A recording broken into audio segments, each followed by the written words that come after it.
ప్రభువా నేను నమ్ముచున్నాను, ప్రభువా నేను నమ్ముచున్నాను, సమస్తమును సాధ్యమని ప్రభువా నేను నమ్ముచున్నాను.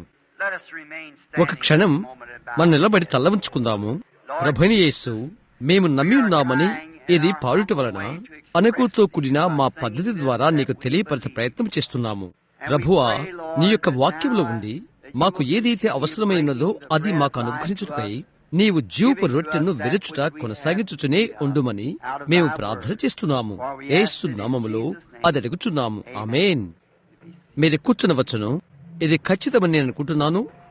దేవుని యొక్క మహనీయమైన ఆశీర్వాదాలు ఈ శ్రోతలపై ఇంకా దిగివచ్చినట్లు సభల సాపరిత అను మాట అగు ఆమేన్ అనున్నది చెప్పినట్లయితే అది సరిపోతుంది. ఈ ఉదయం నేను కూర్చుని కూటాన్ని జాగ్రత్తగా ఆలకించాను. ప్రతి ఒక్కరూ వివిధమైన రీతిల్లో వారి సాక్ష్యాలను తెలుపుటకును గురించి నేను ఆనందించాను.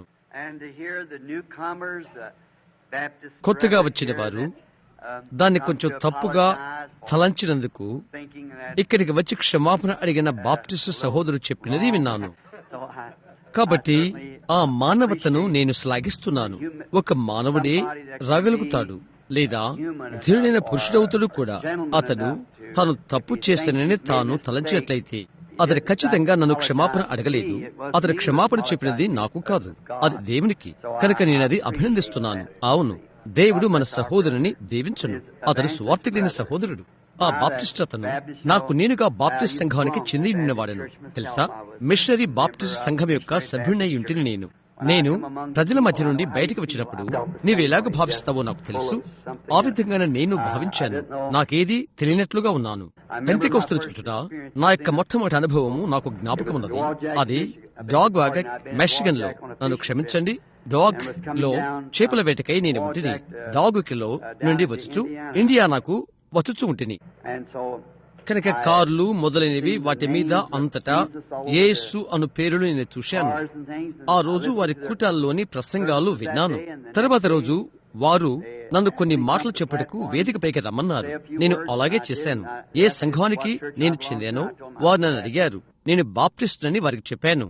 ఆ రాత్రి ఒక వృద్ధుడైన ఒక రంగు జాతి మనిషి మాట్లాడాడు. అతడు 80లో దాటి ఉంటాడనుకుంటాను. అతడు వేదికపైకి వచ్చాడు. వృద్ధుడైన వారు అతన్నే పంపారు. అతడు ఇటువంటి సేవకులు వేసుకుని పొడవాటి అంగీ ధరించున్నాడు. పట్టు రంగు అంచు చుట్టూరా తెల్లని బొచ్చు అంచు ఉన్నది. నేననుకున్నాను, ఇక్కడున్న వారు వేదాంతులు గొప్ప వారున్నారే, ఇలాంటి అతనికి వారు ఎలాగూ పరిచయం అనుమతించారు? ఈ ముసలివాడు కుర్చీలో ఒక చోట కూర్చోవలసి ఉంటున్నది అని అనుకున్నాను.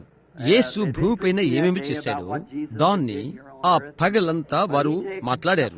అయితే ఇతడొచ్చాడు, అంశం తీసుకున్నాడు. ఏబు 7:20 అనుకుంటాను. అదే లేఖనము ఖచ్చితంగా నేను చెప్పను. ఆయనను దీన్ని ఉదహరించాడు, లేక దానిలో కొంత భాగం. నేను భూమికి పునాదులు వేసినప్పుడు నీవెక్కడ ఉంటివి? ఉదయ నక్షత్రాలు ఏకముగా కూడినప్పుడు దేవుని కుమారులు ఆనందించి జయధ్వనులు చెప్పినప్పుడు నీవెక్కడ ఉన్నావు? పరలోకంలో ఏమి జరిగిందో అది అతను మాట్లాడాడు. భూలోకంలో ఏమి జరిగినదో వీరు మాట్లాడారు. అతను మాట్లాడిన సుమారు 5 నిమిషాల తర్వాత ఒక చోట ప్రభు యొక్క ఆత్మ అతన్ని తాకెను. నేలపై గంతులు వేస్తూ తన పాదాలను కటుక్కుమని శబ్దం చేశాడు. అక్కడ ఎంతో స్థలమున్నది. ఈ వేదిక యొక్క సగం అక్కడున్నది. అతడు ఉరుకుతూ, నేను బోధ చేయటానికి చాలినంత స్థలం మీరు నాకు సమకూర్చలేదు అని అన్నాడు. అప్పుడు సుమారు 20 సంవత్సరాలు నాకున్నవి. నేననుకున్నాను, ఆ ముసలాయనకు అది అలాగ చేసినట్లయితే నాకేమి చేస్తుంది అని అనుకున్నాను. చూశారా,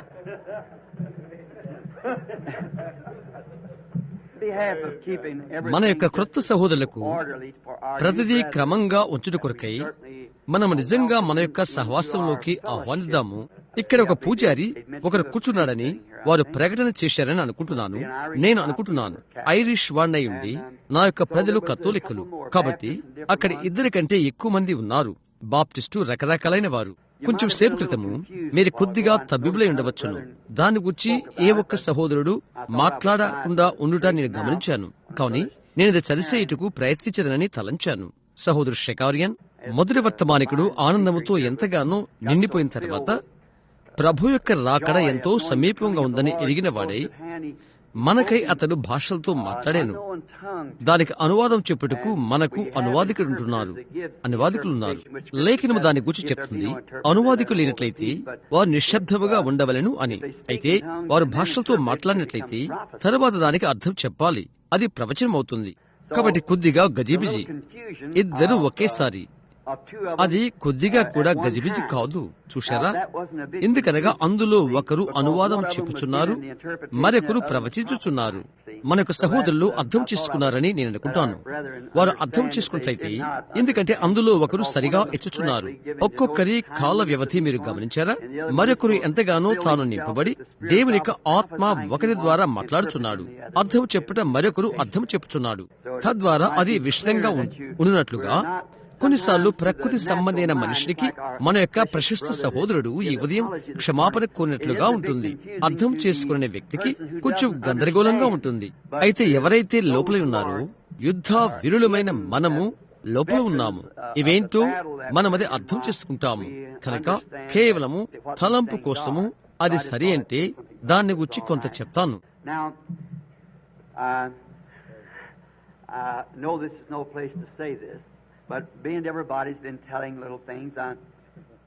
ఇది చెప్పుటకు ఇది స్థలము కాదని నాకు తెలుసు. అయితే ప్రతి ఒక్కరూ చిన్న చిన్న విషయాలు చెప్తుంటారు.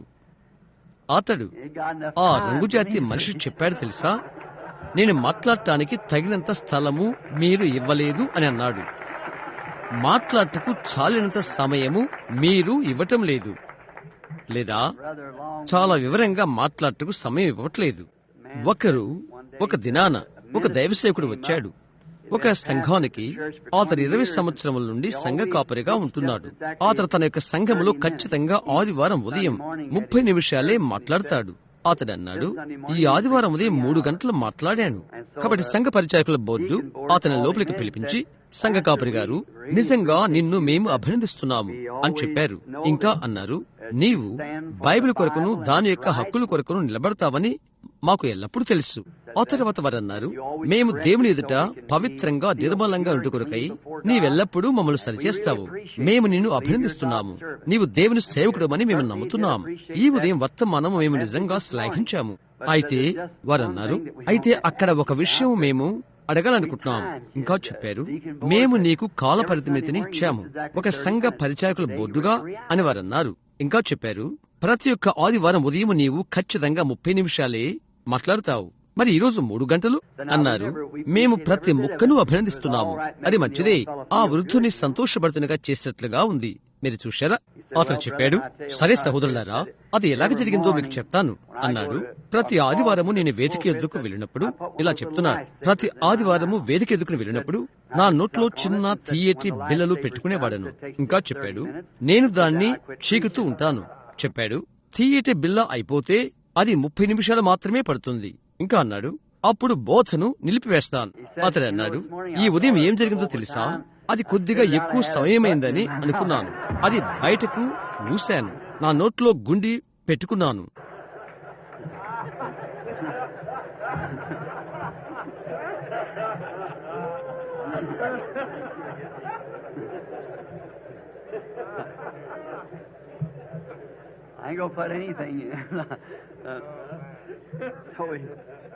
నోట్లో నేనేం పెట్టుకోవడం లేదు కనుక మన జేబుల్లో మనం ఎటువంటి గుండీలు పెట్టుకోవద్దు. అయితే అది ఇక్కడ దేవదూషణి అని అనుకోనని అనుకుంటున్నాను. అయితే మీకు తెలుసా, దేవునికి సహా హాస్యమైన ఇంద్రియమున్నది మీకు తెలుసు. కాబట్టి ఇక్కడ ఉండి ఇటు సహవాసములు కలిగినందుకు మేమెంతో కృతజ్ఞతలు చెల్లించుకుంటున్నాము. మరియు అల్పమైన నా స్వంత మార్గమున మరొకసారి జీవపు రొట్టెను విరుచుటకు పొందుకున్న ఘనమైన ఈ తరుణాన్ని బట్టి కూడా నేను చాలా కృతజ్ఞతలు చెల్లించుకుంటున్నాను. ఇంగ్లాండ్ నుండి వచ్చి గత రాత్రి ఇక్కడ మాట్లాడిన ఆ మనిషిని వల్లే, వేదాంత మత ధర్మజ్ఞ వల్లే, నా 7వ తరగతి విధితో ఒక మనిషి వెనుక లేచి నిలబట్టుకు నేను అసహించుకుంటాను. అయితే నా హృదయం యొక్క భావమును దేవుడు మీకు అనువాదం చేయనని నేను నమ్ముతున్నాను. అవునా? నా యొక్క మాటలు సరికానట్లయితే నా కోరికలు నేను నమ్ముతున్నాను. ఇప్పుడు లేఖనం నుండి చదువుతాను. మీలో అనేకులు అనుసరించుటకు ఇష్టపడేవారు. ఈ ఉదయం కొద్ది క్షణాల కొరకు ప్రవక్త ఇర్మియా పుస్తకముల నుండి 2వ అధ్యాయము నేను చదవబోతున్నాను. నేనిప్పుడు 1వ వచనం ప్రారంభించబోతున్నాను. మరియు యెహోవా వాక్కు నాకు ప్రత్యక్షమై ఇలాగు సెలవిచ్చెను, నీవు వెళ్లి యెరూషలేము నివాసుల చెవులలో ఈ సమాచారము ప్రకటించుము. యెహోవా సెలవిచ్చినదేమనగా, నీవు అరణ్యములోను విత్తనములు వేయ తగని దేశములోను నన్ను వెంబడించుచు నీ యవ్వన కాలములో నీవు చూపిన అనురాగమును నీ వైవాహిక ప్రేమను నేను జ్ఞాపకం చేసుకునిచున్నాను. అప్పుడు ఇశ్రాయేలు యెహోవాకు ప్రతిష్ఠిత జనమును, ఆయన రాబడికి ప్రథమ ఫలమును ఆయన. అతని లయపరచు వారందరూ శిక్షకు పాత్రులైరి, వారికి కీడు సంభవించును. ఇదే యెహోవా వాక్కు. యాకోబు ఇంటి వారలారా, ఇశ్రాయేలు వారలారా, మీరందరూ యెహోవా వాక్కు వినుడి. యెహోవా ఇలాగు సెలవిచ్చుచున్నాడు, నా యందు ఏ దుర్నీతి చూచి మీ పితరులు వ్యర్థమైన దాన్ని అనుసరించి తాము వ్యర్థులైనట్లు నా యుద్ధ నుండి దూరముగా తొలగిపోయిరి. ఐగుప్తు దేశం నుండి మమ్మును రప్పించిన యెహోవా ఎక్కడ నున్నాడని అరణ్యములు అనగా ఎడారులు గోతులు గల దేశములో అనావృష్టియు గడాంధకారమును కలిగి ఎవరను సంచారమైనను నివాసమైనను చేయని దేశములో మమ్మను నడిపించిన యెహోవా ఎక్కడ ఉన్నాడని జనులు అడుగుటలేదు. దాని ఫలములను శ్రేష్ఠ పదార్థములను తిన్నట్లు నేను ఫలవంతమైన దేశంలోనికి మిమ్మును రప్పింపగా మీరు ప్రవేశించి నా దేశమును అపవిత్రపరచి నా స్వాస్థ్యమును హేయమైనదిగా చేసితిరి. యెహోవా ఎక్కడ ఉన్నాడని యాజకులు అడుగుదరు. ధర్మశాస్త్రోపదేశకులు నన్ను ఎరుగరు. ఏలికలను నా మీద తిరుగుబాటు చేయుదురు. ప్రవక్తలు బయలుపెరట ప్రవచనములు చెప్పుదురు. నిష్ప్రయోజనమైన వాటిని అనుసరించరు. కావున నేనిక మీదట మీతోనూ మీ పిల్లలతోనూ వ్యాజ్యమాడెదను. ఇది యెహోవా వాక్కు. కెత్తీయుల ద్వీపములకు పోయి చూడుడి, కేదారునకు దూతలను పంపి బాగుగా విచారించి తెలుసుకునుడి. మీలో జరిగిన ప్రకారము ఎక్కడైనను జరిగినదా? దైవత్వము లేని తమ దేవతలను ఏ జనమైనను ఎప్పుడైనను మార్చుకునేనా? అయినను నా ప్రజలు ప్రయోజనము లేని దానికై తమ మహిమను మార్చుకునేది. ఆకాశమా, దీనిని బట్టి విస్మయపడము, కంపించుము, బొత్తిగా పాడైపొమ్ము. ఇదే యెహోవా వాక్కు. నా జనులు 2 నేరములు చేసి ఉన్నారు. జీవజలముల ఊట అయినా నన్ను విడిచియున్నారు. తమ కొరకు తొట్లను అనగా బద్దలై నీళ్లు నిలవని తొట్లను తొలిపించుకుని ఉన్నారు. చదువుబడిన ఆయన వాక్యమునకు ప్రభు ఆయన ఆశీర్వాదన తోడు చేయను కాక దానిలో నుండి ఒక పాఠమును, బద్దలైన తొట్లు అను ఒక పాఠము నేను తీసుకోవాలని ఆశపడుతున్నాను. ఈ ఉదయము మనము లేఖనము చదివింటిమి. సమస్త లేఖనము ఆత్మ ప్రేరేపణ వలన కలిగినది. దేవునికి ఇంటికి మనము దిద్దుబాటు కొరకు, బుద్ధి కలుగుట కొరకు వచ్చుచున్నాము. కొన్నిసార్లు ఏదైనా చిన్న విషయాన్ని మనము చూస్తుంటాము. కొద్దిసేపటి క్రితము మనతో మాట్లాడుతున్న ఆ సైనికుని వలె కొన్ని విషయాలు మనకు చెప్పుచుండెను. బహుశా అది ఒక దేశంలోని ఒక క్షపణి లేక దాని వ్యూహం వంటిది. మరొకటి ఒక సైనిక ఊహ పన్నాగములో దానికి విరుగుడకు ఒక దానిని మనము కనుగొనవలసి ఉంటుంది. అటువంటిదే ఆలయంలోకి వెళ్తుంది. మనుష్యుడు బోధిస్తున్న స్థలములోకి వెళ్తుంది. లేదా పొలములో అతను ఒక సువార్తికుడైనట్లయితే ఏవైనా తిరుగుబాటు గొడవలు వస్తున్నప్పుడు వాటిని చూచినప్పుడు వాటి యొక్క ప్రారంభము గాని మరి ఏదైనప్పటికీ అతడు ఒక మనిషి అయినా లేక అతడు దేవుడి సేవకుడైనా ప్రజలకు అటువంటి దానికి వారి మనస్సు దూరంగా ఉంచి దాన్ని మూసివేయవలెను. అది జరుగుట మనకు అవసరం లేదు. అటువంటి స్థలంలోకి మనము వెళ్ళుటకు మంచిది కాదు.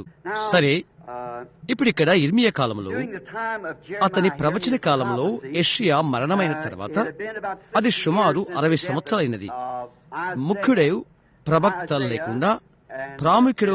లేకుండా సుమారు 60 సంవత్సరాల వారు ఉన్నారు. అక్కడ హబక్కూకు, కొందరు చిన్న ప్రవక్తలు ఉన్నారు. అయితే యెషయా ఆఖరి పెద్ద ప్రవక్త. ఈ కాలమందు వారిని బయటకు పిలుచువారు ఎవరూ లేరు. వారు తిరుగులాడారు. అయినప్పటికీ వారు దేవుని ప్రజలే. ఈ రాష్ట్రానికి వారు వలస వచ్చారు. ఇర్మియా వారి నిమిత్తం ప్రవచించినట్లు ఇతడు వారిని మనం లోపల చూచుచున్నాం. వారిని ఇర్మియా కూడా అతడు దేశ బహిష్కరణకు ముందు ప్రవచించాడు. ఇంకా వారితో కూడా దేశం విడిచి వెళ్లిపోయాడు. ఆ తర్వాత ఇర్మియా తర్వాత దానియేలు వచ్చాడు. దానియేలు చెప్పాడు, లేఖనము ద్వారా వారు అక్కడ 70 సంవత్సరాలు ఉందని అతడు గ్రహించాలని చెప్పాడు. అలాగే వారి మధ్య ఇంకొక ప్రవక్త ఉన్నాడు. అతడు ఈ కార్డుని తీసుకుని దాన్ని తన మెడ మీద పెట్టుకుని అదెంతో చిన్న విషయం, 2 సంవత్సరాలుగా దేవుడు అందరినీ వెనుకకు తీసుకుని రాబోతున్నాడు అని అన్నాడు. అయితే దానికి విరుద్ధమైంది ఇర్మియాకు తెలుసు. ఎవరైతే అబద్ధముగా ప్రవచించిండో ఆ ప్రవక్తకు ఏమి జరిగినదో మనకు తెలుసు. అదే సంవత్సరంలో అతడు చచ్చిపోయాడు. కాబట్టి అతడు ఉండుటకు దేవుడు అనుమతి ఇవ్వలేదు. మరియు ఆ దినాన ఉన్నటువంటి ప్రజల పరిస్థితులేవో మనము గమనిద్దాము. నేను ఏ ఉద్దేశంతో ఇక్కడ చెప్పుటకు కొన్ని లేఖనాలు చిన్న వివరణ పట్టిని ఉంచి ఉన్నానో నేను ఉద్దేశించినవి కావు. మీరు అపార్థం చేసుకోకూడదని కోరుచున్నాను. అలవాటుగా లేఖనాలు మొదలైనవి వ్రాసించుకొనను. అయితే 25ను నేను 2వ మారు దాటియున్నాను. కాబట్టి అలవాటుగా నాకు జ్ఞాపకమున్నట్లుగా జ్ఞాపకముండవు. కాబట్టి ఒక విధంగా నేను ఎరుగునట్లుగా అక్కడి నుండి నేను ఎక్కడికి వెళ్తున్నానో తెలుసుకున్నట్లుగా లేఖనాన్ని నేను వ్రాసుకుంటాను. తర్వాత లోగుల కొరకై ప్రార్థించడానికి ఎంతో సమయం బయటికి వెళ్లిపోవుట నేను చేయవలసినట్లుగా నిజంగా నాకు సమయం లేదు. అయితే ఈ గొప్ప దినము యొక్క ఈ దినపు ప్రవక్త అతడు ఇర్మియా. అతడు ఆమోసు అనేక మంది ఇతర ప్రవక్తలు వచ్చినట్లుగా అలాంటి క్రమంలో అతడు ఉన్నాడు. దేశం యొక్క స్థితిగతులు చూచి అతడు ఉద్రేకపడ్డాడు. కొన్నిసార్లు నీవు ఒక దేశాన్ని గురించి మాట్లాడుతున్నప్పుడు ఒక వర్గపు గుంపు వారికి అది వర్తిస్తుందని అది తలంచబడవచ్చును. అది కాదు. అది దేశం యొక్క సంపూర్ణ చిత్రము.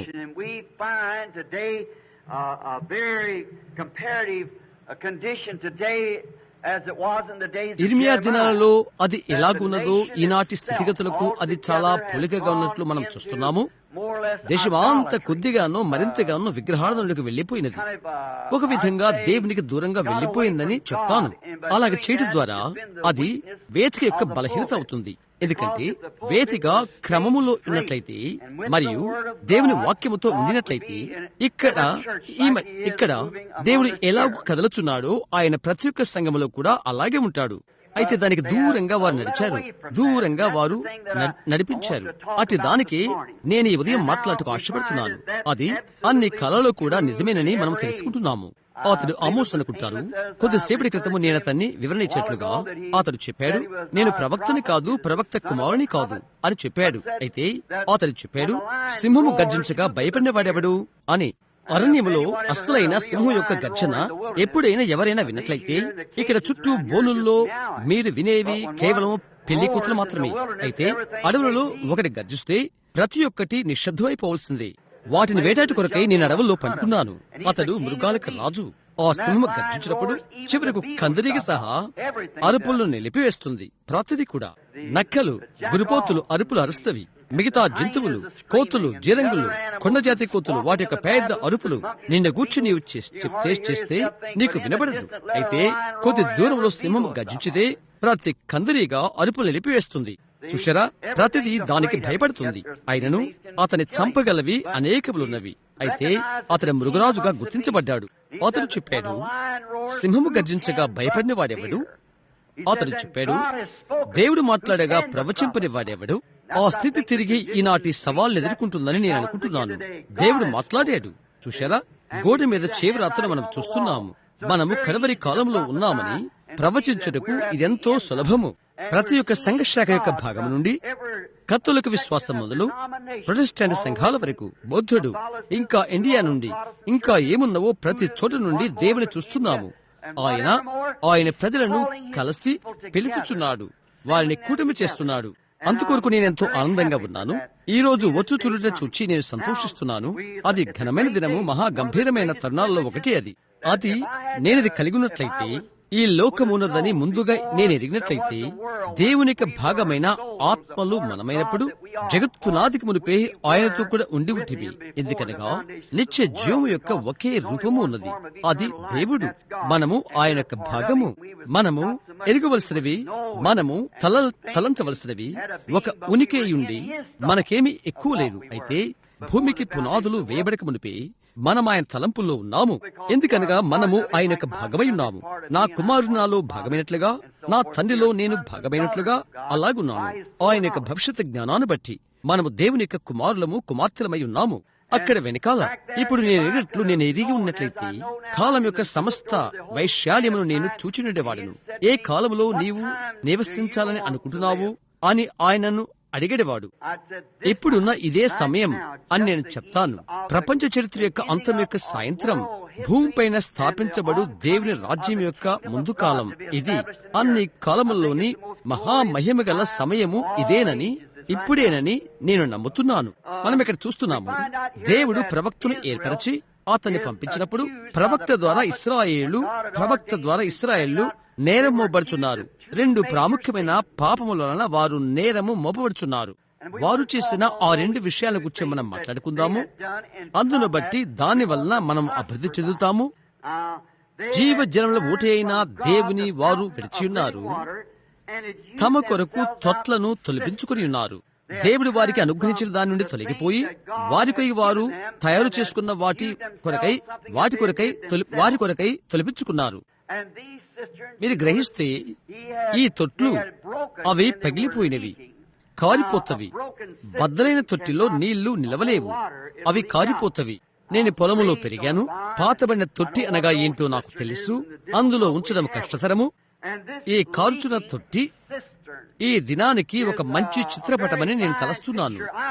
మనము చేయు ప్రయత్నాలన్నీ మనము చేయుటకు ప్రయత్నించినప్పుడు మనిషిని ఏకము చేయుట, ప్రజలను ఒకటిగా చేయుట, సంఘాలను ఏకము చేయుట, అవన్నీ ఎప్పుడు కూడా లౌకికమైన ప్రయత్నాల మండలాల్లో ఉంటవి. మెథడిస్టులందరినీ మనము బాప్టిస్టులుగా చేయుటకు ప్రయత్నిస్తున్నాము. దాన్ని అటు ఇటు చేయటం మరియు పలు విధములైన సంఘర్షకలు అసలు దేవుని యొక్క ప్రణాళిక కాదు. దేవునికి ఒకే ఒక కూడిక స్థలమున్నది. అక్కడ నిర్గమకాండములో ఆయనది చెప్పియున్నాడు, నా నామముంచుటకు నేను ఏర్పరచుకున్న స్థలము, ఆ స్థలములో మాత్రమే నేను ప్రజలను కలుసుకుందును. ఆయన నామముంచుటకు ఆయన ఒక స్థలమును ఏర్పరచుకున్నాడు. ఆయన నామము ఎక్కడ ఉంచి ఉన్నాడో అక్కడే ఆయన ఇశ్రాయేలును కలుసుకున్నది. ఆయన సంఘమును ఆయన కలుసుకున్న ఒక స్థలము ఆయనకున్నది. ఈ దినమున ఆయన నామమును ఏర్పరచుకున్నాడు. ఆ నామము యేసుక్రీస్తు. అతడు యేసుక్రీస్తులో ఉండినప్పుడు నిజమైన విశ్వాసిని అక్కడే ఆయన కలుసుకున్నది. అక్కడే దేవుడు ఆయన నామముంచుటకు ఆయన ఏర్పరచుకున్నది. దేవుని నామమా అని నీవు అడుగుతావు.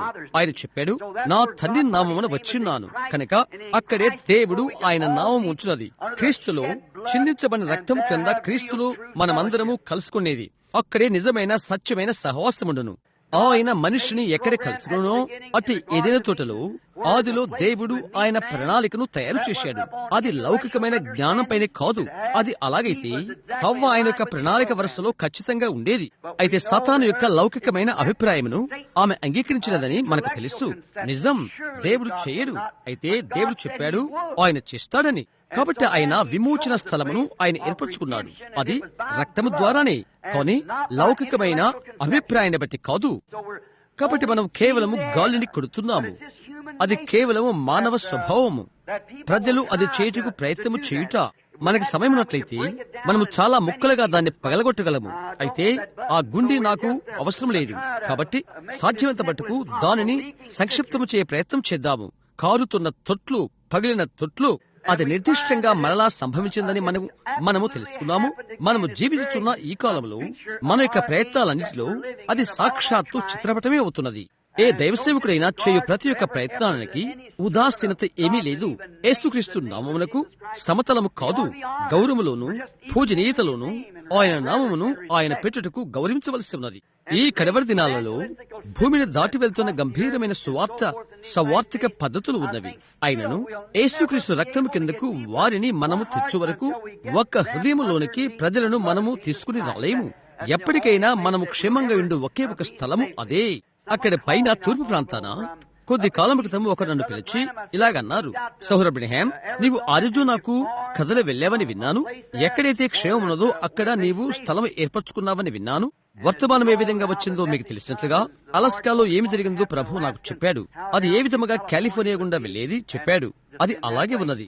వారు చెప్పారు, అది కదిలిపోయినట్లయితే మరి ఎక్కడ క్షేమకరమైన మండలము అని అడిగారు. నేను చెప్పాను, నేను ఎరిగినంత వరకు క్షేమకరమైన మండలము ఒకటి ఉన్నది. అది క్రీస్తులో. ఎవరైతే క్రీస్తులో ఉంటారో అది ఒక్కడే మాత్రమే నాకు తెలుసు. ఇంకా ఇర్మియా దుఃఖించు ప్రవక్త అని పిలువబడెను. ఎందుకనగా అది అతన్ని ఏడ్పించినది, ఏడ్చేవానిగా చేసినది.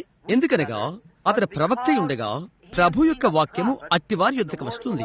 ప్రజలు వారి ఆచారాలు బాగానే ఉన్నవని తలస్తూ వాటి ప్రకారంగానే నడుస్తుండట చూచి వారు ఇంకా ఏ విధంగానైనా తిరగరు అని ఎరిగిన వాడై ఏడుస్తున్నాడని నేను అనుకుంటున్నాను. వారు దేశం విడిచి పోబోతున్నారు కనుక. ఎందుకంటే నీవెవరైనప్పటికీ, నీవు ఏమై ఉన్నప్పటికీ, నీవు ఏం విత్తుతావో ఆ పంటనే కోస్తావు. అది మనకు తెలుసును. ఒక దేశముగా మనమేమి కోస్తామో లేక విత్తున్నామో అది కోయవలసి ఉంటున్నది. ప్రభు చిత్తమైతే రేపు మధ్యాహ్నం ప్రసవ నొప్పుల గురించి నేను మాట్లాడతాను. దాన్ని నేను ఎక్కడ గుర్తించాను? ఊరిక మనం ఏమి పొందలేము. మనం ఏమి విత్తుతామో దానినే కోస్తాము. నేటి దినాన తారుమారేటువంటి మన యొక్క క్రైస్తవ్యము ద్వారాను, క్రైస్తవ్యముగా పిలువబడుట ఇలాంటి దానిలోనికి ప్రజలను తారుమారు చేయటం వలన దేవుడు మనల్ని తీసుకుని వస్తున్నట్లయితే, ఒకనాడు సహోదరుడు మోర్ చెప్పినట్లుగా ఆయన సదమగమలను కాల్చివేసినందుకు క్షమాపణ అడగటానికి ఆయన నైతికంగా బాధ్యత వహించవలసి ఉంటుంది అన్నాడు. అవునది నిజం. ఎందుకనగా దేవుడు ఇంకా న్యాయవంతుడై ఉన్నాడు. మరి ఎక్కడైతే అన్యాయం ఉంటుందో, ప్రజలు ఏమి వెతుకుతున్నారో అది కోయినట్లు చేయుటకు మనం అది చేయవలసి ఉన్నది.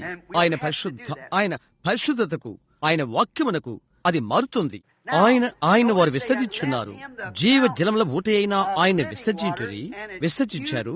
వారి కొరకు తొట్లను తొలిపించుకున్నారు. సరే, తొట్టి అనేది అర్థం చేసుకోలేని వారు బహుశా ఒకరుండవచ్చునేమో. బావి యొక్క స్థానాన్ని తీసుకుని మనుషులు తయారు చేసిన చెరువు లేక తటాకము అది ఒకరు త్రవ్వి తయారు చేసినది. తటాకము లేక చెరువు అనగా ఎంతమందికి తెలుసు? మంచిది.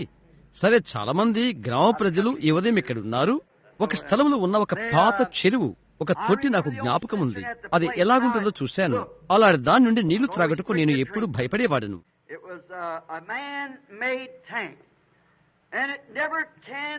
అది మనుషులు త్రవ్విన చెరువు. అది ఎప్పుడూ నమ్మదగినది కాదు.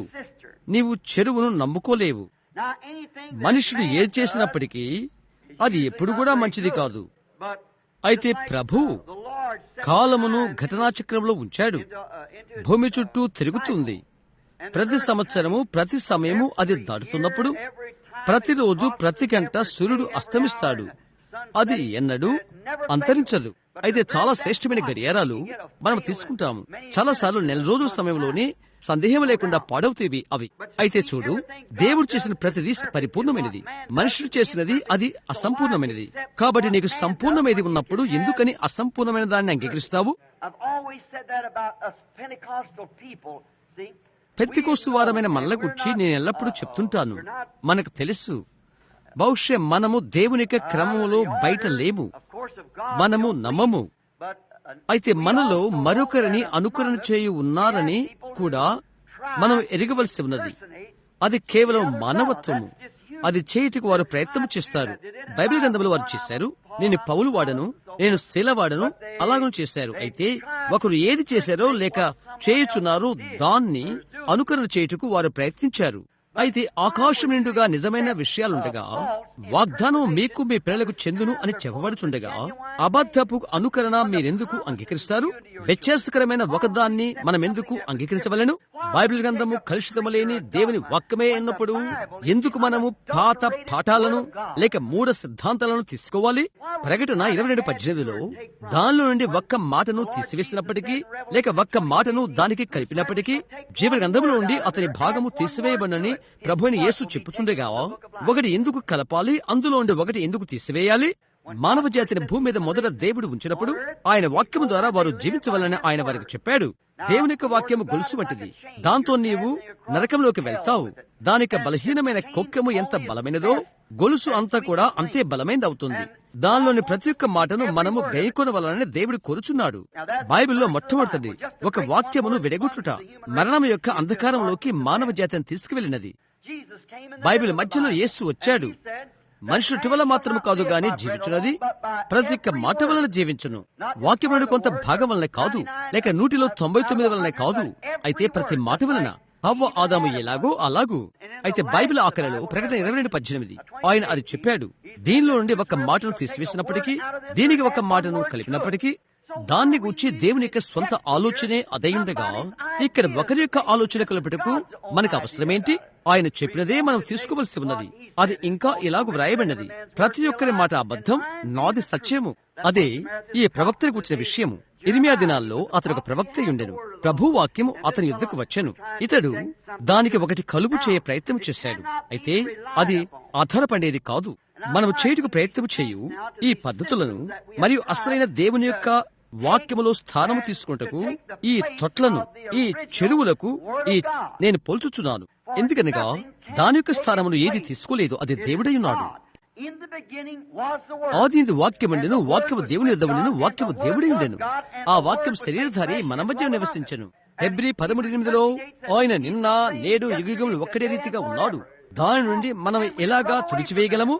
అది సత్యమై ఉండవలసినది. ఆయన ఒకే రీతిగా ఉన్నాడు. ప్రతి ఒక్క పద్ధతిలో ఆయన ఒకటే.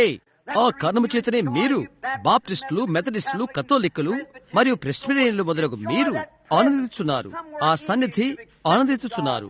బహుశా కొన్నిసార్లు లౌకిక జ్ఞాన విధము ద్వారా పొందవచ్చును. బహుశా దేవుని యొక్క శక్తిని మీరు పొందవచ్చును. నీవు దేవుని సేవకుడు అయితే నిజముగా దేవునిలోకి వచ్చినప్పుడు, దేవుని యొక్క కుమారుడు లేక కుమార్తెగా ఆయనలో నీ స్థానాన్ని గుర్తించినప్పుడు, ఆ గంభీరమైన కంపనము అదే నీకు తెచ్చున్నది. అది కలిగి ఉండాలని దేవుడు నీ ఎడల కోరుచున్నాడు. మనముడు పరిశుద్ధ మార్కు 16 అధ్యాయంలో గమనిస్తున్నాము. మీరు సర్వలోకానికి వెళ్లి బోధించుడి అని యేసు చెప్పలేదు. ఆయన చెప్పాడు, వెళ్లి సువార్తను ప్రకటించుడి అని చెప్పాడు. సువార్తను ప్రకటించుడి అనగా పరిశుద్ధాత్మక బలమును నిరూపించుట. మీరు సర్వలోకానికి వెళ్లి పరిశుద్ధాత్మక శక్తిని నిరూపించుడి. అక్కడ ఇండియాలోని బొంబాయిలో, అక్కడ దక్షిణాఫ్రికాలోను, వేరే స్థలాల్లోనూ నా యొక్క జామీనుదారులతో నేను మాట్లాడాను. అక్కడ మిషనరీలు ఒక మాటగానో లేక బుద్ధి సంబంధమైన భావనగానో బోధించారు. అయితే కూటమిలో ఒక రోజు పరిశుద్ధాత్మ తానే దిగి వచ్చి ఒక్క బలిపీఠముతోనే 30,000 మందిని అనాగరిక పల్లెవాసు రక్షించెను. ఏ నేలపై వారు నిలబడ్డారో అదే నేలపై అక్కడ జరిగినది. అయితే కూటమిలో ఒక్కరోజు పరిశుద్ధాత్మ తానే దిగి వచ్చి ఒక్క బలిపీఠముతోనే 30,000 మంది అనాగరికత పల్లెవాసులను రక్షించెను. ఏ నేలపైన వారు నిలబడ్డారో అదే నేలపై అక్కడే అది జరిగినది. స్త్రీలు లోకములోకి వారు ఎలాగ వచ్చినప్పుడు ఎలా దిగంబరులుగా ఉన్నారో అలాగుండి అక్కడ నిలబడి ఉన్నారు. క్రీస్తును స్వీకరించడానికి వారు చేయి ఎత్తిన అదే క్షణంలోనే అది జరిగినది. పరిశుద్ధాత్మ ఆ స్థలంపై దిగగా ఒక్కసారిగా 25,000 మంది స్వస్థత పొందారు. తోపుడు కుర్చీల నుండి, మంచాల్లో నుండి, చంక కర్రల్లో నుండి వారు లేచిపోయారు. ఆ పట్నం యొక్క మేయరు మరుసటి రోజు నన్ను కలిశాడు. వీధుల్లో వెళ్తున్న బండ్లలోకి బరువును చూశాడు. అక్కడ నిలబడి ఉన్న స్త్రీలు దిగంబరులుగా నిలబడి ఉన్నారు.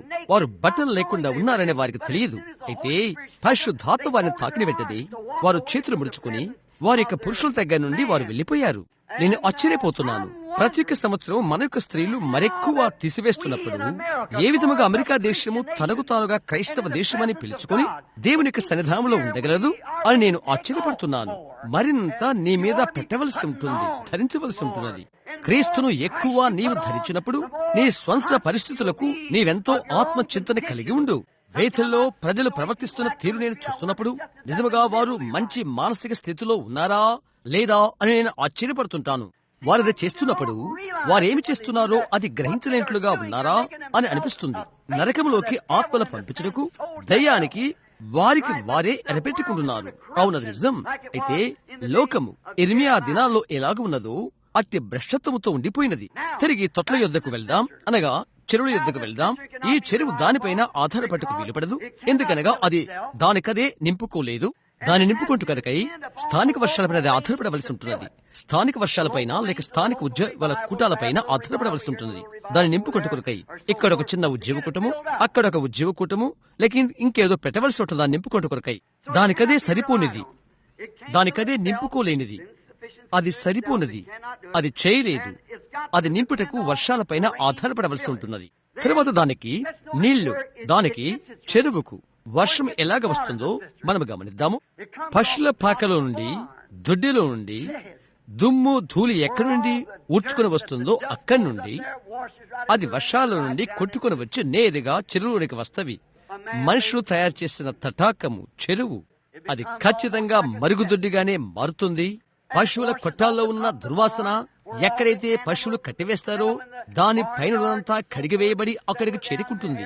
దొడ్డిపైన ఉన్న మురికి చెత్తంతా గాలికి కొట్టుకుని వస్తుంది. అక్కడే పడిన వర్షాలు దాన్ని కడిగివేస్తవి. అవి అక్కడికి వచ్చేవి. ఆ తర్వాత నీళ్లు మనుషులు తయారు చేసిన గొట్టములో ఉండి మనుషులు కట్టిన నిడుపాటి పాత్రలోనికి వచ్చి చెరువులోకి వస్తవి. ఆ కుంటలోకి ఆ తొట్లేకి వస్తవి. అవి అక్కడికి వచ్చిన తర్వాత అవి మురికి అవుతవి, ఎంతో మురిగిపోతవి. వడగట్టు జల్లెడ వంటి గుడ్డ పెట్టవలసి ఉంటుంది, లేకుంటే అవి త్రాగలేవు. గమనించారా? అది మనుషులు తయారు చేసిన కాలువ ద్వారా, మనుషులు తయారు చేసిన గొట్టం ద్వారా, మనుషులు తయారు చేసిన చెరువులోకి తొట్టిలోకి పైకప్పు ద్వారా కడగబడి వచ్చేవి. తర్వాత దానిపైన మనుషులు తయారు చేసిన వడగట్టు జల్లెడ ఉంచుతారు, పురుగులు మొదలగునవి రాకుండా చేటు కొరకై. ఇప్పటిగా మనం గమనిద్దాము, ఈ కొద్ది రోజుల్లో అక్కడకు నీళ్లు చేరుకున్న తర్వాత ఈ మనుషులు తయారు చేసిన సంఘ శాఖల్లోకి లేక చెరువుల్లోకి క్షమించండి సరే, అదంతా కడగబడిన తర్వాత అన్ని రకరకాలైన వేదాంతాలు అందులోకి కడగబడతవి. అక్కడ అవన్నీ చేరుకున్న కొద్ది దినాల తర్వాత అది మురిగిపోతుంది. ఎవరికైనా తెలుసు, సంఘం యొక్క చరిత్రలు దేవుడు ఒకటి లేక ఒక వర్తమానం పంపితే అది దేవుని యొద్ద నుండి స్వచ్ఛమైనదిగా వస్తున్నది. ఆ తర్వాత ఆ వ్యవస్థాపకుని జీవితం తర్వాత లేక ఏదైనప్పటికీ నీవు దిద్దుబాటు చేసిన వాడు లేక ఏదైనా పిలువు, అతని మరణం తర్వాత వారు ఒక పద్ధతి తయారు చేసుకుని ఒక సంస్థాపకం చేసుకుంటారు. వారు దాని నుండి ఒక సంస్థాపకం చేసిన వెంటనే అది అక్కడే చచ్చిపోతుంది. అది తిరిగి ఎన్నడూ లేవలేదు. ప్రతి ఒక్కసారి అదే చేసినది, వెనుక అంతట్లో అదే జరిగినది. ఇక్కడ కూర్చుని ఉన్న కేథలిక్ పూజారికి గౌరవించుటకు దేవుడు సంఘాన్ని నిర్మాత్మకం చేశాడు. లేదు, అది నిర్మాణాత్మకం చేయలేదు. దేవుడు ఎన్నడూ సంఘాన్ని నిర్మాణాత్మకం చేయలేదు. ఆ రకమైన వ్యాపారం ఆయన చేయడు. ఆయన జన్మలో ఉంటాడు, నిర్మాణాత్మకమును కాదు. కాబట్టి దేవుడు పెంతెకోస్తు దినాన సంఘమును ప్రారంభించాడు. ఆ తర్వాత చివరకు నిస్సయ రోము యొద్ద వారు దాన్ని నిర్మాణాత్మకం చేశారు. అక్కడే అది దాని బలమును పొగొట్టుకున్నది. అడి తర్వాత మనం లూథరన్ దిద్దుబాటు ఎదుకు వచ్చితమి. అది గొప్ప విషయమే. నీతిమంతుడు విశ్వాసమూలముగా జీవించును అని దేవుని యొక్క వాక్యము ఇవ్వబడినది. వారు దాన్ని చేసినప్పుడు దానికంతటిని పైకి తీయడానికి బదులుగా అందరూ కలిసిపోయి ముందుకు సాగిపోయారు. వారు లూథరన్ సంఘాన్ని ఏర్పాటు చేశారు. ఈ గుంపుకు వారు వేరు చేసుకున్నారు. ఆ తర్వాత అది చచ్చిపోయినది. ఆ తర్వాత దేవుడు జాన్ వెస్లీని లేపాడు, శుద్ధీకరణతో లేపాడు, కృప యొక్క రెండవ కార్యమైన వర్తమానంతో లేపాడు. అది అద్భుతకరమైన విషయమే. అయితే వెస్లీ ఆస్బరీ తర్వాత దాన్ని వారు నిర్మాణాత్మకం చేశారు. అది చచ్చిపోయినది. అటు తర్వాత వరముల పునరుద్ధరణతో పెంతెకోస్తు వచ్చినది. వారు బాగానే చేస్తుండేది. జరిగిందేంటి? దాన్ని నిర్మాణాత్మకం చేశారు. అది చచ్చిపోయినది. ఖచ్చితంగా అలాగే జరిగినది. వీటన్నిటి మధ్య ఆ తరాల అన్నిట్లో ఉండి దేవుడు ఇంకా శేషమును బయటకు పిలుచుచున్నాడు. ఆయన ఖచ్చితంగా అలాగూ చేస్తాడు. బయటికి వచ్చి ఒకటిగా కలయుట అది మన సమయమైనది. అదే నేను తలచుచున్నది. ఈ యొక్క గోడలను పడగొట్టడంలో ఫుల్ గాస్పెల్ బిజినెస్ మెన్, సంపూర్ణ సువార్త వారు ఎంతో గొప్ప పాత్రను పోషించారు. మాలో ఎలాంటి వ్యత్యాసము లేదు. మనం వచ్చి ఒక్క సూత్రము కింద దేవుని ఆరాధన చేద్దాం, సమస్థాపకము కింద కాకుండా అని చెప్తూ చేశారు. అది ఒక సంస్థాపకమైనట్లయితే నేను ఇప్పుడే ఈ వేదిక నుండి దిగిపోతాను. దానితో నాకు పని లేదు. అది ఏమైందనగా అది ఒక సహవాసమై ఉండవలసి ఉన్నది. వల్లించని మతబోధ సహవాసము కాదు, అయితే క్రీస్తులో సహవాసము. ఆయన పునరుద్ధాన బలము ద్వారా అదే జీవాన్ని తీసుకుని వచ్చేది. అదే మొలకెత్తుతుంది.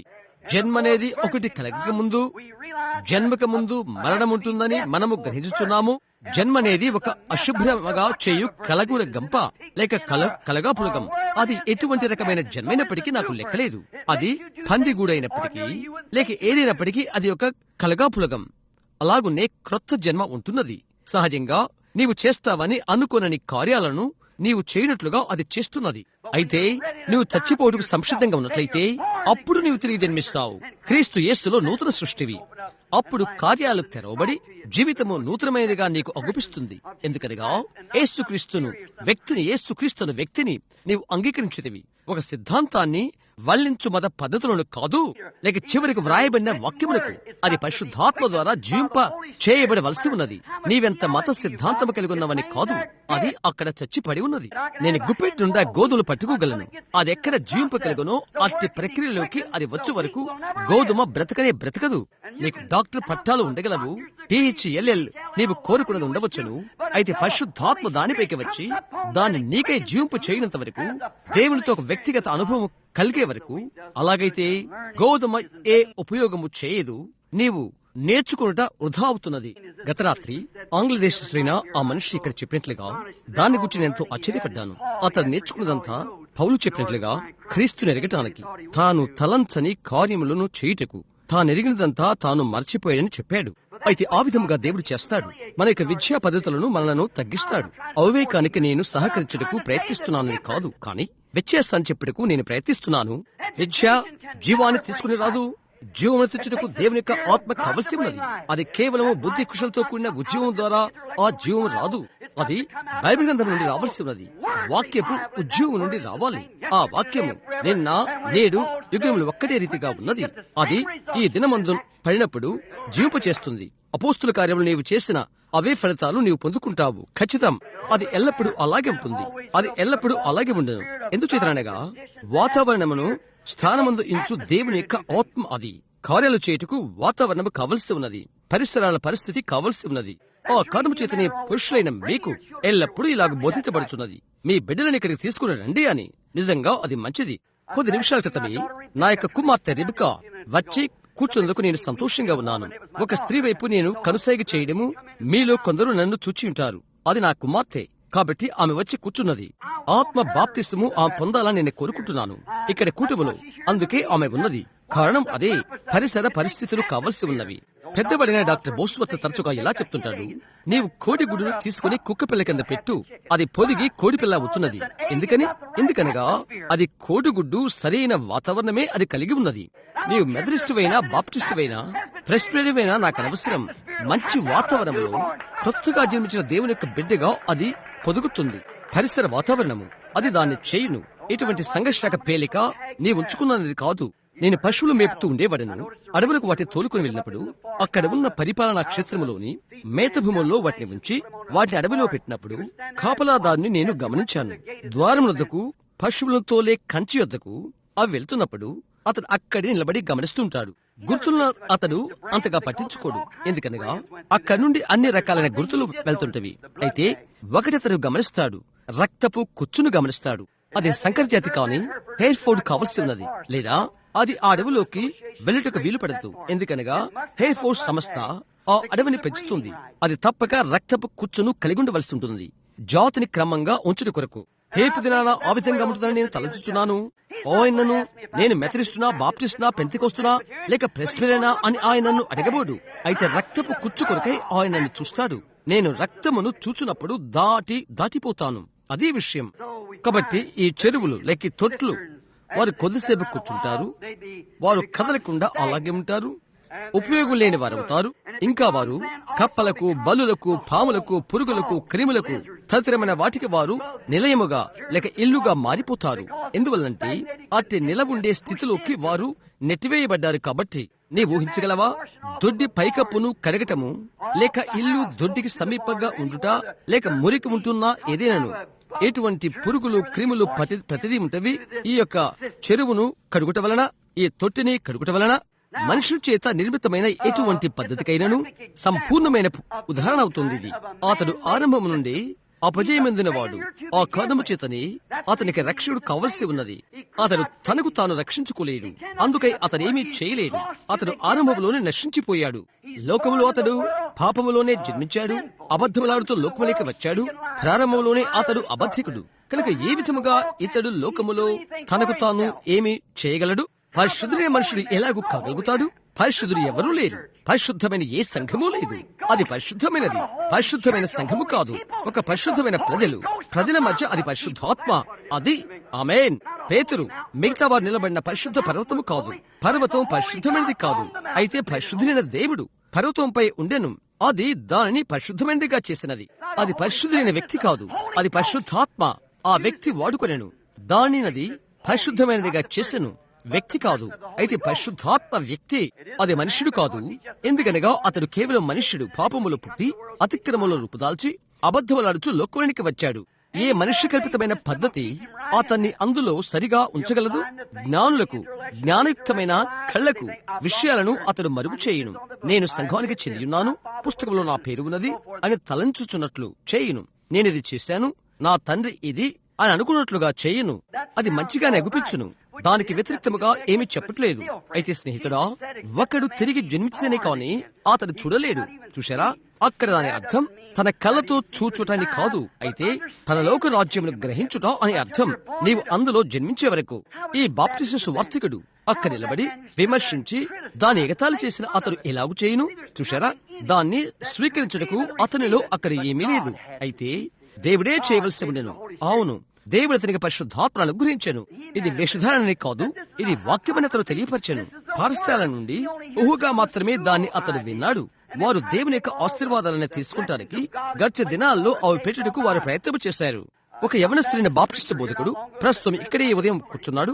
అతను నా ఎదుకు వచ్చి నన్ను అడిగాడు, సహోదర బ్రహ్మం, నీవు చేస్తున్న తప్పు ఒకటి ఉన్నది అని అన్నాడు. నాకు సహాయం చెయ్యి అని అన్నాను నేను. అతడు అన్నాడు, నీకా? నీవెంతో విధేయుడువు, మంచి వ్యక్తివి. అయితే వందనాలండి మీకు అని నేను అన్నాను. అతడు అన్నాడు, అయితే ఒకటి తప్పు చేస్తున్నావు అన్నాడు. ఒక తప్పును ప్రభు కనుగొన్నాడని నేను అనుకుంటున్నాను అని నేను చెప్పాను. అతడు అన్నాడు, ఇది నీవు చేస్తున్న తప్పు. ఇంకా అతడు చెప్పాడు, అపోస్తుల యొక్క పరిచర్యను లోకానికి పరిచయం చేయని నీవు ప్రయత్నం చేస్తున్నావు. ఇంకా చెప్పాడు, అపోస్తుల యొక్క పరిచర్య అపోస్తులతోనే నిలిచిపోయినది అని అన్నాడు. నేను చెప్పాను, ఒక బాప్టిస్టుతో నేను ఒక ప్రశ్న నేను అడగ ఆశపడుతున్నాను. ఏంటి అని అడిగాడు. నేను అడిగాను, దేవుని యొక్క వాక్యము అందులో ప్రతి ముక్క ఆత్మ ప్రేరితమని నీవు నమ్ముతున్నావా? ఎందుకు నమ్మను అని అన్నాడు అని చెప్పాడు అతడు. నేను చెప్పాను, అలాగైతే ఆయన చెప్పాడు, ఒక్క మాటని కలపవద్దు, ఒక్క మాటను తీసివేయవద్దు. ఎందుకనగా తరువాత నేనే చెప్పాను, దేవుని యొక్క వాగ్దానం చేత ప్రజలపైకి అపోస్తుల ఆశీర్వాదము ఎప్పుడు వచ్చినదో నేను నీకు చూయిస్తాను. మరి ప్రజల మధ్య నుండి దేవుని యొక్క వాగ్దానం ఎప్పుడు ఆగిపోయినదో నీవు నాకు చూయించు. చూసారా? దేవుని యొక్క వాక్యములో దాన్ని ఉత్పన్నము చేయకపోతే అలాగైతే మర్చిపోవు. అవును, నేను చెప్పాను. ఎందుకనగా అది ఇంకా జరుగుతున్నది. కొద్ది నిమిషాల సేపు ఏమీ అతను చెప్పలేదు కనుక నేనే అడిగాను, సరే సహోదరుడా, నేనిది అడగాలనుకుంటున్నాను. పేతురు అపోస్తుల వర్తమానమును పెంతెకోస్తు దినాన పరిచయం చేశాడు. అది నిజమేనని మనందరికీ తెలుసు. ఎందుకనగా రాజ్యం యొక్క తాళపు చెవులు అతని యొద్ద ఉండెను. యేసు అతనికిచ్చాడు. అతనేమి ఇప్పుడు చెప్పాడో గమనించు. అతను చెప్పాడు, మీలో ప్రతివాడు మారు మనసు పొంది పాప క్షమాపణ నిమిత్తము యేసుక్రీస్తునామమున బాప్తిసం పొందుడి, అప్పుడు మీరు పరిశుద్ధాత్మ వరమును పొందుదురు. ఈ వాగ్దానము మీకును మీ పిల్లలకును దురస్తులందరికీ, అనగా ప్రభు అయిన మన దేవుడు తన ఎద్దుకు పిలిచిన వారికి చెందును. ఆయన దాన్ని తీసివేసే స్థలం ఒకటి ఉన్నట్లయితే పెంతెకోస్తు దినమున పేతురు చెప్పిన మాటలకు ఏమి జరిగి ఉంటుంది? చూశారా? అది అన్నాడు నిలిచిపోలేదు. చనిపోతున్న ప్రియమైన గొర్రెపిల్ల నీ ప్రశస్త రక్తము దాని యొక్క శక్తిని ఎన్నడూ పొగొట్టుకున్నదు. విముక్తి చెందిన దేవుని సంఘము రక్షించబడి ఇక పాపము లేనంత వరకు తరువాత ప్రశంసనీయమైన మధుర గవనమును రక్షించు నీ బలమును నేను పాడెదను. అస్పష్టంగా గొనుగుతూయుండు ఈ పేద నాలుక సమాధిలో నిశ్శబ్దంగా నిలబడి పోవును. దేవా, దాన్ని నమ్మటానికి అది పట్టుకుంటానికి నాకు సహాయము చేయి. మేమందరము దాని కొరికే నిలబట్టుకు సహాయము చేయము. ఎందుకనగా అది స్వాత సత్యము. అవునండి, ఒక జ్ఞాని ఈ విషయాలు ఎన్నడూ చూడడు. అవి పనిచేయవని అనుకును. అవి పనిచేయవు. ఒక నిర్మలాత్మకమైన మతము, నిర్మలాత్మకమైన అనుభవము దేవుని సన్నిధిలో పనిచేయవు. అది కలుషితము కానిదిగా దేవుని యొద్ద నుండి వచ్చును. అది దేవుని ద్వారా వినియోగింపబడినది కాదు. క్రితంలో ఏ సమయంలోనూ అలాంటి పద్ధతిని దేవుడు వాడుకోలేదు. మీరు సభ్యులను అలాంటి వారిని మీరు పొందుకోవచ్చును. అయితే నాయక భావము దేవుని యొక్క నిజమైన విత్తనము పెంతెకోస్తు దినం వలె ఆశీర్వాదము దిగును. అది ఎన్నడూ నిర్మలాత్మకమైన సంస్థల నుండి వచ్చినది కాదు. అది జన్మ ద్వారా వచ్చినది, తిరిగి జన్మించడం ద్వారా వచ్చినది. ఒక ఉదాహరణగా ఇశ్రాయేలును మనం తీసుకుంటున్నాము. వారు ఏమి చేశారు అది ఆహ్వానిస్తున్నాము. గమనించుము, వారికి నియమింపబడిన ఊటయగు ఆయన్ను వారు విడిచిపెట్టి తొట్లను చెరువులను వారి నిమిత్తము తొలిపించుకున్నారు. అలాంటిది నీవు ఊహించగలవా? ఒక మనుషుడు త్రాగుడు కొరకై ఉన్నటువంటి బుగ్గ బావిని లేక ఊట బావి యొద్ద నుండి దాని నుండి త్రాగుటకు తొట్టిని చెరువును తయారు చేసుకుంటానికి ఇష్టపడటము ఆలోచించు. అది ప్రవక్త చెప్పినది. అది వాక్యము చెప్పుచున్నది. అది ప్రవక్తతో దేవుడు చెప్పినది. మీరు నన్ను మరచిపోయి జీవజలముల ఊట అయినా నన్ను విడిచిపెట్టి బద్దలైన తొట్లను తొలిపించుకున్నారు. అవి కారిపోతున్నవి. ఒకటి చూడండి, వారు స్వాధీనపరచుకోగల ఒకటి వారు కావాలనుకుంటున్నారు, లేక వారు చేసినది కనబట్టకు కోరుకుంటున్నారు. అదే నిర్మాణాత్మకమైన మతం యొక్క బుద్ధిహీనత. అది ఎల్లప్పుడూ ప్రయత్నం చేస్తారు. దానిలో తమకు తామే ఒకటి చేయవలసి ఉంటున్నది. ఈ పద్ధతులు, పరిస్థితులు, సాంఘిక సంఘాలు మొదలైనవి వారికి ఉండవలసి ఉన్నవి. నేనిప్పుడు దీన్ని సంబంధించిన వాడను. దేవుని యొక్క దీనులైన బిడ్డలుగా అలాగ ఉండటానికి బదులుగా వారిని కనపరుచుకుంటానికి వారికి ఒకటి కావాలి. దేవుడు ఆయన మార్గమును అది చేయటానికి అనుమతించుటకు బదులుగా వారి పద్ధతుల ద్వారా వారు చేయాలనుకుంటున్నారు. ఆ విధముగా అమరికమైన వ్యవస్థలను, సంఘమును పట్టుకున్నవి. ప్రతి వ్యవస్థ, ప్రతి పద్ధతి ఒకటి ఈ విధముగా కోరుకుంటుంది, ఒకటి ఆ విధముగా కోరుచున్నది. నీవు మెథడిస్టు అయినట్లయితే నీకు అది ఈ విధంగా ఉండాలి, ఒక బాప్టిస్టుకు ఈ విధంగా ఉండాలి, ఒక ప్రెస్బిటేరియన్కు, కథోలిక్కు, ఇంకా ఏదైనప్పటికీ వారి పద్ధతులు వారికి ఉన్నవి. దానికి వ్యతిరేకం ఏమీ లేదు. అయితే దాన్ని గురించి కాదు నేను మాట్లాడుతున్నది. మనుష్యుడు తన పద్ధతి ప్రకారంగా చేయాలనుకుంటున్నాడు, దేవుడు తన పద్ధతి ప్రకారంగా చేయాలనుకుంటున్నాడు. ఆయన చెప్పాడు, మీరు మీ యొక్క మార్గమున పగిలిన బద్దలైన తొట్టిని పట్టుకున్నారు. నా మార్గమునకు, జీవ మార్గమునకు అది అంగీకృతము కాదు. ఈ రోజు ఉన్నట్లుగా అది ఉన్నది. ఏ కొంచెమైనను అది తేడా లేదు. ఆలోచించి బుగ్గబుగ్గా ఉబుకుతున్న స్వచ్ఛమైన, పరిశుద్ధమైన ఒక బుగ్గబావి నీటిని విడిచిపెట్టి తరువాత తనకు తానే తయారు చేసుకున్న బద్దలైన తొట్టి యొద్దకు అతడు వెళ్లడం ఒక మనిషికి ఎంతటి బుద్ధినతో చూడు. తనకై ఒక తొట్టిని లేక చెరువును త్రవ్వుకుని కష్టము కడిగిన చెత్త దానిలోకి వచ్చినప్పుడు అందులోని త్రాగడం తప్పనిసరిగా మానసిక బలహీనత అతనిలో ఒకటి ఉంటున్నది. లేఖనమును నీకు రుజువు చేయొచ్చు, అది నిజమని నీకు చూయించు పరిశుద్ధాత్మను అంగీకరించడానికి బదులుగా లేఖమును కూర్చిన మత సంబంధమైన భావనకు ఒక మనుషుడు తగులుకుంటాం. ఆ వ్యక్తిలో ఆత్మ సంబంధ పొరపాటు ఒకటి ఉన్నది. అది ఖచ్చితంగా నిజం, ఖచ్చితం. పరిశుద్ధాత్మ తాము ఏమని తలుస్తున్నారో అదే సరి అని ప్రతి ఒక్కరూ వారి యొక్క బైబిల్ గ్రంథమునకు ఒక అనువాదముగా ఉంటున్నారు. నీ సహాయము దేవుడికి అవసరం లేదు, దేవునికి నీ అనువాదము అవసరం లేదు. దేవుడు ఆయనే అనువాదికుడు. దేవుడు ఆయన చేయునది చెప్పిన విధముగానే దేవుడు అనువాదము చేయును. దేవుడు ఆదిలో చెప్పాడు, వెలుగు కలుగును కాక అని. వెలుగు కలిగినది, దానికి ఎటువంటి అనువాదము అవసరం లేదు, అది దేవుడే చేసినది. ఆయన చెప్పాడు, కన్య గర్భవతి యగును అని. ఆమె అలాగైనది, దానికి ఎలాంటి అనువాదము అవసరం లేదు. శరీరులందరి మీద నా ఆత్మను కృమ్మరించదను అని ఆయన చెప్పాడు. ఆయన దాన్ని చేశాడు. దానికి ఎటువంటి అనువాదము అవసరం లేకుండాను దేవుడు ఆయన వాక్యమును ప్రత్యక్షపరచడం ద్వారా, బయలుపరచడం ద్వారా, రుజువు చేయడం ద్వారా తన సొంత వాక్యానికి అనువాదము చేయను. ఆ విధముగా దేవుని ద్వారా ఒక ప్రవక్త రుజువు చేయబడతాడు. మీ మధ్య ఎవరైనా ఆత్మ సంబంధి అయినను ప్రవక్త అయినా ఉనినేడలా ప్రభు అయిన నేను దర్శనము ద్వారా అతనికి నన్ను నేను బయలుపరచుకుందును. కలలో అతనితో మాట్లాడదను. అతను ఏమి చెప్పునో అది జరిగినేలా అతనికి భయపడుడి. అది జరగకపోతే అది చేయవద్దు అని ఆయన చెప్పాడు. దేవుడు ఆయన మాటను మాట్లాడుచున్నప్పుడు అదే విషయం జరుగుతుంది. మరి మనుషుడు మాట్లాడుచున్నాడు, వాక్యము ఇదే అని. అది ఆ విధముగా జరిగినట్లయితే అప్పుడు అది దేవుడు చేయుచున్నది. అది అయితే అది ఈ విధముగా ఉన్నది. ఆ దినములు జరిగిపోయినవని చెప్పినట్లయితే అతని చేతిలో ఉంచుకొని ఆకలితున్న రొట్టె కొరకు అతను సమీపిస్తున్నప్పుడు వారి యొద్ద నుండి అది ఎందుకు తీసివేయాలి? వారు ఆకలితో ఉన్నారు. అక్కడ ఈ ఉబుకుతున్న బావే అక్కడ ఉన్నప్పుడు తొట్టిలోని నీటిని నీవు త్రాగటానికి ఎందుకు కోరుకుంటావు? జీవపు ఊట అనగా ఇంటి, జీవపు ఊట. ఇప్పుడు జీవము గల నీటి ఊట అనగా ఇంటి, అది యొక్క ఊర్చున్న బావి లేక బుగ్గ బావి. అది మనం ఇష్టపడదాం. ఇప్పుడు మిమ్మల్ని నేను తొట్టికి అనగా చెరువుకు మరియు జీవ జలముల ఊటకు మధ్య వ్యత్యాసాన్ని మీరు గమనించాలని కోరుతున్నాను. బుగ్గబావి పాతబడిన బద్దలైన తొట్టిని అనగా నిండుగా పురుగులతోనూ, బల్లులతోనూ, కప్పలతోనూ, క్రిములతోనూ, తదితరమైన వాటితో నిండిన బద్దలైన తొట్టికి వ్యత్యాసాన్ని మీరు గమనించాలని కోరుతున్నాను. అవును, ఇక్కడ బుగ్గబావి ఉన్నది. ఇప్పుడు అది గమనించండి. అది తనకు తానే సహకారి. పెద్ద వ్యవస్థలు, ప్రణాళికలు కట్టి చాలా డబ్బును అందులోకి తీసుకోవడానికి అవసరం లేదు. చాలా మంది సభ్యులను నీవు చేర్చనవసరం లేదు.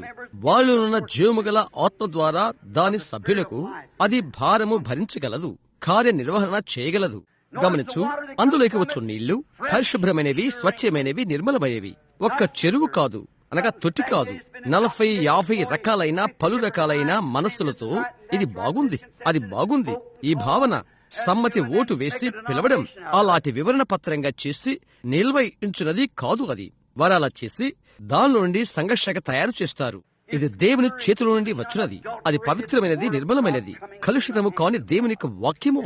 అది నిజంగా ఊరెడి బుగ్గబావి. గమనించు, దాని బలం యొక్క రహస్యము దాని లోపలనే ఉన్నది. మనుష్యుడు కనుగొనలేడు. ఒక విధమైన ఒత్తిడి దాని క్రింద ఉండి అది పైకెత్తునట్లుగా చేస్తున్నది. నాకు జ్ఞాపకమున్నది, నేను క్రీడా పర్యవేక్షకునిగా ఉన్నది నాకు జ్ఞాపకమున్నది. హారిసన్ కంట్రీకి వెళ్తూ ఉండేవాడను. ఒక బావి, ఒక ఊట అక్కడ ఉన్నది. అది ఎప్పుడు ఒబుకుతూ ఉండేది. ఎవరికి లేనంత సంతోషం అదే కలిగినట్లుగా ఉండేది. మంచుగడ్డలు ఉన్నను, అది అంత చలి అయినను అది అలాగే ఉప్పొక్కుతుండేది. మనుష్యులు తయారు చేసుకున్న తొట్లు, కుంటలు తదితర వాటిలో అక్కడ గడ్డగట్టి బిగుసుకునేవి ఉంటవి. అది దేని చూస్తుందనగా, ఏ సంఘర్షకనైనా కొద్దిగా ఆత్మ లేమి వలననో లేక కొంత వాతావరణ మార్పు వలననో మంచు చేత కప్పబడి ఉంటుంది. అయితే దేవుని యొక్క బుగ్గబావి ఆయన నిన్న నేడు యుగయుగాలు ఒక్కడి రీతిగా ఉన్నాడు. దాని మీదే ఉండి ఉబ్బుడులను క్షవరం చేయును. ప్రారంభంలోనే అక్కడ ఏమీ లేదు. అందులోకి వెళ్లిన నిమిషంలోనే దాని మార్గము ప్రక్కగా నెట్టివేయును. అది అలాగుబుకుచుడను. ఒక్కరోజు క్రింద కూర్చొని నేను అన్నాను, ఒక క్షణము ఆ బూటతో నేను మాట్లాడతానని నమ్ముతున్నాను. నా టోపీ తీశాను. ఎందుకు నీవింత ఆనందంగా ఉన్నావు? నీవు ఉబుకటానికి ఏంటి కారణము? ఒకవేళ జింకలు ఒక్కొక్కసారి నీ యొద్ద నీళ్ళు త్రాగటం వలన అతను మాట్లాడగనట్లయితే లేదు అని చెప్పి ఉండను. నే అన్నాను, బహుశా నేను నీ నీళ్లు త్రాగటం వలన కాదు, అది కాదు. నేనడిగాను, సరే ఇంత నిర్మలంగా పరిశుభ్రంగా ఉండుటకు ఎవరు చేస్తున్నారు నిన్ను? బుడగలు వచ్చుట అంటే ఏంటి? నిన్ను బుడగలు వచ్చుదానిగా నిరంతరము ఆనందంగా ఉండేట్లుగా ఎవరు చేస్తున్నారు? ఏది నిన్ను గడ్డ కట్టింపచేస్తుంది? నీవు గాలిలోనికి పైకి ఉబుకుతున్నావు. ఏమీ లేదు, నిర్మలమైన నీళ్లు. అది నాతో మాట్లాడగలిగితే ఆ బావి నాతో ఏమని చెప్పునో తెలుసా? అతడు చెప్తాడు, సహోదర అబ్రహాం, నేను కాదు ఉబుకేది, నా వెనుక ఒకటి ఉంది, అది నన్ను ఉబుకున్నట్లుగా చేస్తున్నది అని చెప్పేది. ఆ విధంగా అది ఉన్నది. అది చాలా స్వల్పమైన మాట. అయితే నా భావమేంటో తెలిసినా ఆ విధంగా ఉంటుందని తిరిగి జన్మించిన అనుభవం. నీవు దాన్ని పట్టుకోలేవు, ఎమర్చుకోలేవు. ఒక బావి నీళ్లు నీ లోపల ఉన్నవి, నిత్య జీవానికి ఉబుకుచున్నవి. చూశారా? దాన్ని గుచ్చి కొంత ఉన్నది. దానితో నీవేమీ చేయలేవు. మనుషులు తయారు చేసే చెరువులు గడ్డగట్టవచ్చును, అవి ఉద్యోగం కోసము భిక్షమెత్తవచ్చును, ఇంకా ఏవో చేయవచ్చును. ఆ ఊట కింద ఉన్న ఒక మనిషి అయితే, లేక ఆ ఊటలో జీవించుచున్న మనిషి అయితే రాత్రింబగళ్ళు ఉంటాడు. కాదు, స్థానిక వర్షాలపైన, స్థానిక ఉద్యోగాలపైన నీవు ఎదురుచూడనవసరం లేదు. దాంతో నీవు నిండుగా ఉన్నావు. నేనతనికి జీవపు ఊటనిచ్చేదను, అతనిలో అవి ఉబుకును. అందులో ఒకటి ఉన్నది, అది ప్రతిదినము స్వచ్ఛముగాను, పరిశుభ్రముగాను, నిర్మలంగాను ఉంటుంది. అది దానికదే రుజువు చేసుకుంటూ, దాని గుచ్చే మాట్లాడుకుంటూ, నీ హృదయంలోనూ నీ నోటిలోనూ ఉన్నటువంటి కలంకము లేని దేవుని యొక్క వాక్యము. అది వర్షాలు పడినా, అది మంచు కుర్చినా, అది ఎటువంటి వాతావరణమైనా నాకు లెక్కలేదు. నీవు సంతోషంగానే ఉంటావు. ఎందుకనగా పరిశుద్ధాత్మ అక్కడనే ఉండి ఉబుకుతున్నది.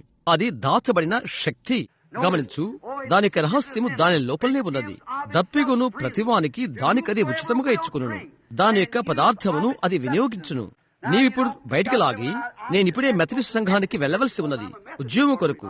ఎందుకనగా నేను మెథడిస్ట్ని కాబట్టి నేను ఇక్కడనే వెళ్లవలసి ఉన్నది. అయితే నేను పెంతెకోస్తుకు వెళ్ళినట్లయితే, ఎందుకనగా నేను పెంతెకోస్తు ఉద్యోగకారకుడు కాబట్టి నేను నీకు చెప్తున్నాను, ఆ నీటి బావి, ఆ ఊట నీవు స్వీకరించినప్పుడు, నీవక్కడ త్రాగుచున్నప్పుడు ఎటువంటి భేదము లేదు. వచ్చు వారికి నీవేదైనా ఇవ్వగలవు. నీవు కేథలిక్కు, ఒక ప్రొటెస్టెంట్కు, ఒక యూదునికి, ఒక నాస్తికునికి, ఎవరైనప్పటికీ జీవపు నిరీక్షణ ఇచ్చుటకు ఇష్టపడతావు. నీలో నిజముగా ఒకటి నీలో ఉండి అది చేయుచున్నది. దాని గురించి మరొక విషయం నీవు గమనించావా? నీవు దాన్ని పైకి క్రిందకు తోడనవసరం లేదు. నీవు దాన్ని లాగనవసరం లేదు. పైకి కొట్టనవసరం లేదు. నన్నది నొప్పి చేసేంతగా దాన్ని నేనెంతో చూశాను. ఒక దాని క్రిందికి పైకి తోడుట ఎంతో చూశాను. గుంపులు సంగీతం వాయించుట, పైకి క్రిందకు ఎగురుట, లేదా పెద్ద కట్టెల సాహిత్యాన్ని పట్నంలో పెట్టుట, పెద్ద గుర్తులు తగిలించుట. ఈ కాలపు మనిషి, కాలానికి ఒకే ఒక్క మనుషుడున్నాడు, ఆయన యేసుక్రీస్తు. ఆయన నిన్న నేడు యుగయుగములు ఒకటి రీతిగా ఉన్నాడు. దేవుని నుండి వచ్చిన ఒకే ఒక వర్తమానికుడున్నాడు, ఆయన యేసుక్రీస్తు. అవునండి, నీవు దీన్ని పైకి తోడనవసరం లేదు, లేక క్రిందకు త్రోయనవసరం లేదు, లేదా నీవు అందులో చేరనవసరం లేదు. దాన్ని ఉచితముగా తీసుకో. ఆమేన్. జీవజలముల ఊట నేనే. మీరు వెళ్లిపోయి మీ కొరకు కొన్ని చెరువులను చేయించుకుంటుకై నన్ను మీరు విడిచిపెట్టితిరి. ఇప్పుడు మీరు దాన్ని క్రిందకు పైకి తోడనవసరం లేదు, దాన్ని తోడనవసరం లేదు, లాగనవసరం లేదు, దానిలో చేరనవసరం లేదు, దాన్ని త్రవనవసరం లేదు. ఏమీ చేయనవసరం లేదు. మీరు కేవలం ఉచితముగా తీసుకునండి. వడగట్టు గుడ్డకు ఎటువంటి మనుష్య నిర్మితమైన వేదాంతము నీకు అవసరం లేదు. లేదా దానిలో నుండి ఏది వెళ్తుందో అదేమి చేసినదో నీకు చెప్పుటకు అవసరం లేదు. ఏది లేదు. కొంత మనిషి కల్పితమైన ఒక విధమైన వేదాంత విద్యా పద్ధతులు, దానిలో స్వనిధితో కూడిన భక్తి, లేక ఒక విధమైన మత పద్ధతిలో తొట్టి, అది నీకు అవసరం లేదు. అది అక్కడ ఉండనవసరం లేదు. దానిపైన ఒక గుడ్డ పిల్లక పెట్టు, అది గాల్లోకి ఉదేస్తుంది. దాంతో దానికి అవసరం లేదు. అది తనకు తానే భరిస్తుంది. జీవులోనికి చిమ్ముకొని వచ్చు దేవుని యొక్క శక్తి అది. ఆ పద్ధతిలోకి చేరుటకై అటువంటి దాన్ని మనుష్యుడు ఎందుకు వదిలిపెట్టాలి? నేను చెప్పుదానికంటే మెచ్చినది. ఎటువంటి వడగట్టు గుడ్డలు అవసరం లేదు. దానికది అవసరం లేదు. అది అవసరం ఉండదు. దాని నింపుటకు స్థానిక వర్షాలపైన ఆధారపడవసరం లేదు. అది ఎల్లప్పుడూ నిండి ఉంటుంది. ఆమేన్. ఒక మనిషి వారు చెప్పుకోవడం నేను విన్నాను. నేను ఈ రోజు చెత్త కుప్పల్లో ఉన్నాను. అయ్యో, ఓహో, దేవుని యొక్క సన్నిధానములో జీవించుచున్నందుకు నేను ఆనందంగా ఉన్నాను. కార్యాలు సరిగా ఉన్నప్పటికీ, సరిగా లేనప్పటికీ ఆయన నా ప్రాణం. ఆమేన్. ఆయన మన యొక్క ప్రాణము, ఆయన జీవము, సమృద్ధి జీవము. అవునండి. అది మనకేమి చేసిందో చూడు. దాని యొక్క బలము, పవిత్రత దానిలోనే ఉన్నది. తొట్టి వలన కాని, లేక ఏ పద్ధతి వలన ఎటువంటి పూత మిశ్రమము దానికి అవసరం లేదు. ఒకరు అడిగారు, నీ సహవాస కార్డు ఎక్కడా అని. నీవు మంచి బాప్టిస్టువేమో, మమ్మల్ని చూడని. నీకు కార్డు ఉన్నదేమో నేను చూస్తాను. లేక మంచి పెంతెకొస్తువా? నీవు ఏకత్వం, ద్విత్వం, త్రిత్వం ఏదైనప్పటికీ దానికి ఎలాంటి పూత అవసరం లేదు. అది ఎల్లప్పుడూ ముందుకు వెళ్ళినది. ఆ పాత తొట్టిని నేను వాడుతుండేవాడను. మీకు తెలుసా? అక్కడ లోపల నేను నీళ్లు పోయాలి. ఈ పీల్చే పాత గొట్టము గుండా ఎక్కించాలి. అక్కడి నుండి దాని తీటుకై తీయాలి. మీకు తెలుసా? మరికొద్ది నీళ్లు అందులో పోయాలి. పురుగుల ముద్ద అలా పోయాలి. పురుగులు బయటికి లాగాలి. అలా ఉంటుంది ఈ అలవాటు ప్రకారంగా ఉన్న ఉజ్జీవాల సంగతి. అయితే దేవునికి కృతజ్ఞతలు. రక్తముతో నిండి ఉన్న ఊట ఉన్నది. పాపులు ఆ ప్రవాహంలోకి లోతుగా వెళ్ళెదరు. సంఘ సభ్యులను నీవు తయారు చేయలేవు. ఆ ఊటి ఎద్దుకు వారు వచ్చినప్పుడు వారిలో నుండి క్రైస్తవులను నీవు చేయగలవు. అటువంటి మురికి గుంటల్లోనికి లేనిది నీవు త్రాగుడు కొరై జీవజలముల ఊటను నీవెందుకు విడిచిపెడతావు? ఎటువంటి పైకి తోడనవసరం లేదు. దాని యొక్క బలము దానిలోనే ఉన్నది. దానికి ఎక్కించిన అవసరం లేదు. అవునండి, దానిలోని స్వంత జీవము దానిలోనే ఉన్నది. ఆ విధముగా దేవుని యొక్క విత్తనము మనిషి హృదయంలో ఉంటున్నది. దేవుని యొక్క జీవము వ్యక్తిలో ఉంటున్నది, సంఘములో కాదు. నీ లోపల, అది నీ లోపల ఉండును. జీవము యొక్క బీజము ఉండునది నీ లోపలనే. దాని యొక్క ఒక్కసారి రుచి చూచిన మాత్రాన అన్ని రకాల మత బోధకులను ఒప్పింపజేస్తున్నది. కథలిక పూజారిని అడుగు, బాప్టిస్ట్ బోధకుని అడుగు, ఎవరైనప్పటికీ అడుగు. నేను నీకు చెప్తున్నాను, ఈ నిర్మలమైన ఊట బావి యొక్క నీరు ఒక్కసారి రుచి చూచితే అది సత్యమని ఒప్పింపచేస్తుంది.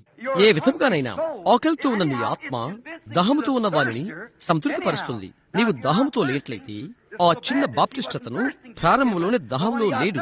అయితే అతను దాహము కొన్నప్పుడు నీళ్లు అత్యంత రుచిగా ఉండును. అవునది నిజం.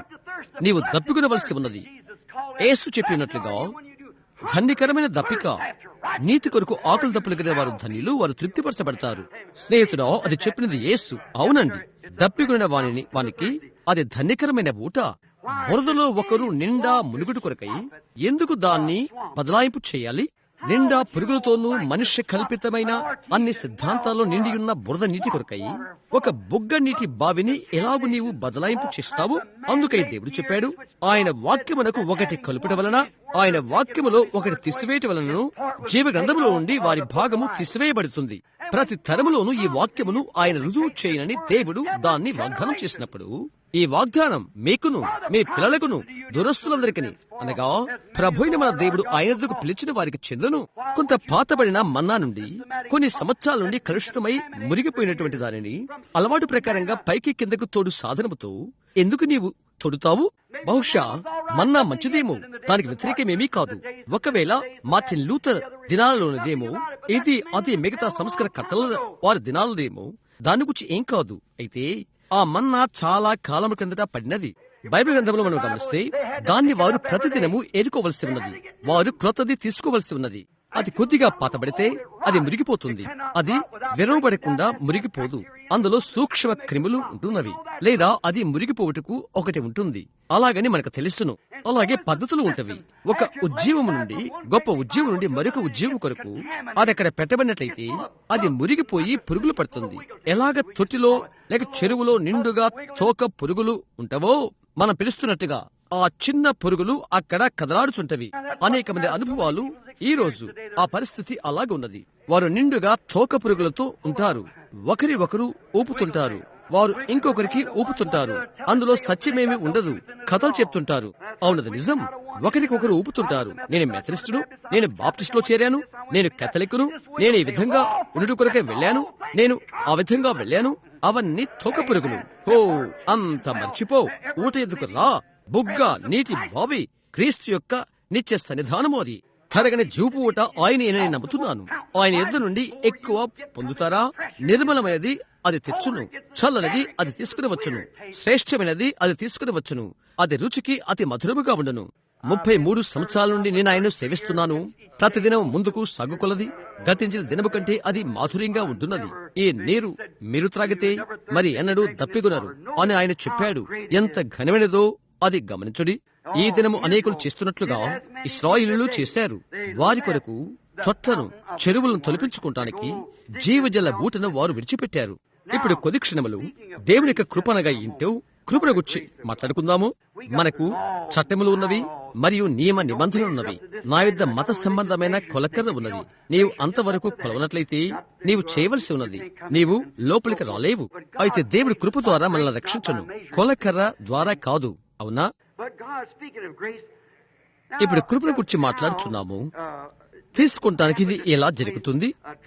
ఆయనలోనిది త్రాగుట వలన సనుగుట, సనిగే ఇశ్రాయేలీయులు గమనించుడి. ఆయన చెప్పాడు, నేను మిమ్మల్ని మరలా దర్శించదను. లేఖనములో గమనించు, వారిని మరలా కలుసుకుంటానికి ఆయన ప్రయత్నము చేస్తున్నాడు. ఎర్ర సముద్రం వద్ద సనిగిన ఇశ్రాయేలీయులు నిల్వయున్న ఐగుప్తు నీళ్ల ద్వారా ఒక స్వతంత్రులైన వారిగా ఆయనను వెంబడించుటకు వారు ఆహ్వానించబడ్డారు. స్వతంత్రులైన వారిగా ఆయన వెంబడించుటకు వారు ఆహ్వానించబడ్డారు.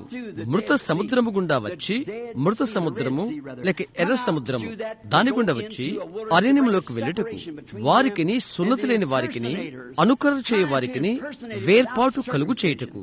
ఓ, అదే ఇబ్బందికి కారణమైనది. ప్రతి ఒక్కరూ వారిలో ప్రతి ఒక్కరూ సముద్రములోనే. ఫరో అతని యొక్క సైన్యము నశించేది. మానవులు అతీతమైన శక్తి ద్వారా నడుచుట వారు చూశారు కనుక వెనుక వారు వచ్చి దాన్ని అనుకరణ చేయుటకు ప్రయత్నము చేశారు. వారు అలా చేసినప్పుడు వారు నశించిపోయారు. అది ప్రకృతి సంబంధమైన పోలిక. ఒక మనుషుడు అది చేయడానికి ప్రయత్నం చేస్తే, ఒక దాన్ని అనుకరణ చేయటకు ప్రయత్నం చేసినప్పుడు, అలాంటప్పుడు అతడు నిజమైన క్రైస్తవుని యొక్క శరీర అనుకరణ చేస్తున్నాడు. అక్కడ నా ఇండియా సహోదరునికి అది తెలుసు. బొంబాయి ఆ చుట్టుప్రక్కల వచ్చి అక్కడున్న ప్రజలను, హిందువులు మొదలగు వారిని నీవు చూడు.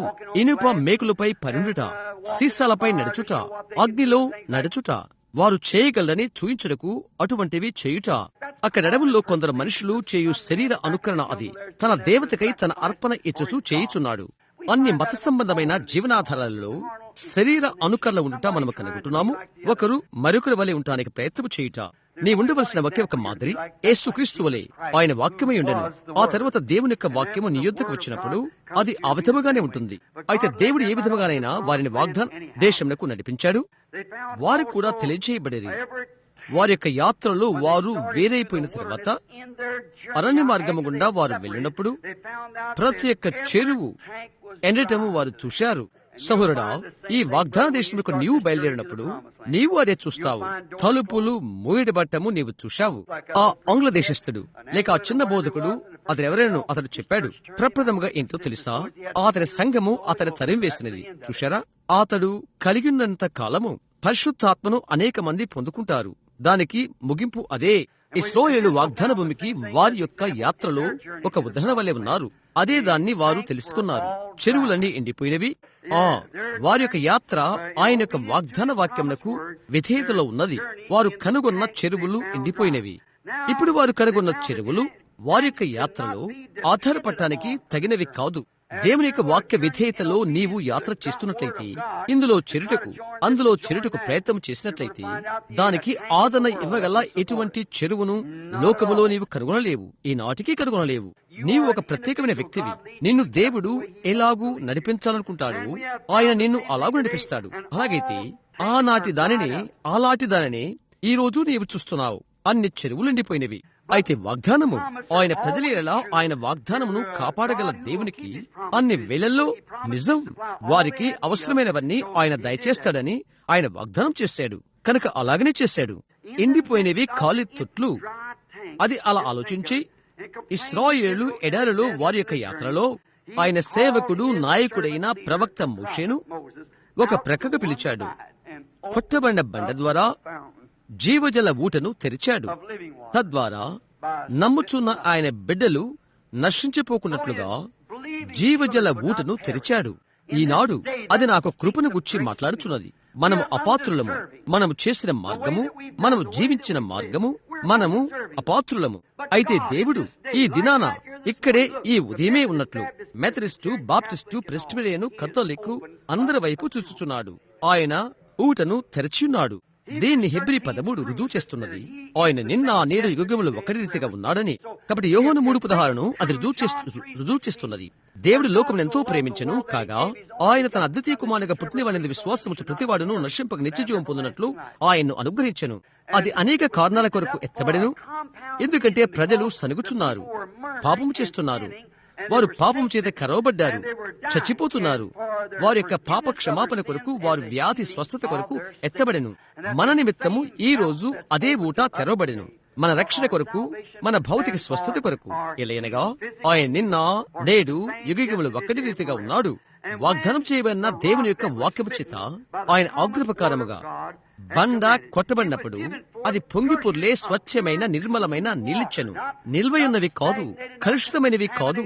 అయితే దేవుని యొక్క సొంత సన్నిధి, పవిత్రమైన నీళ్లు. అది త్రాగిన ప్రతి వారు వారిని రక్షించెను. అది నిజమని మనకు తెలుసు. ఎందుకంటే ఒక పోలికగా పాత నిబంధనలో మనం అది చదివాము. నీవు దాన్ని లాగనవసరం లేదు, పైకి క్రిందకు కొట్టనవసరం లేదు, అందులో చేరనవసరం లేదు. దాన్ని ఎలాగూ వినియోగించుకోవాలో అది నేర్చుకోవటానికి సెమినరీకి నీ వెళ్ళవసరం లేదు. ఏ విధముగా దానిని వాడుకోవాలో వారు నీకు చెప్తారు. చూశావా? ఓ భలే, నీవు పరిశుద్ధాత్మను పొందుకున్నట్లయితే నీవు దాన్ని ఏ విధంగా చేస్తావని మేము అనుకుంటున్నాము అని చెప్తారు. అయితే చూడండి, దానికి ఎటువంటి ఆధీన స్వాధీనములు లేవు.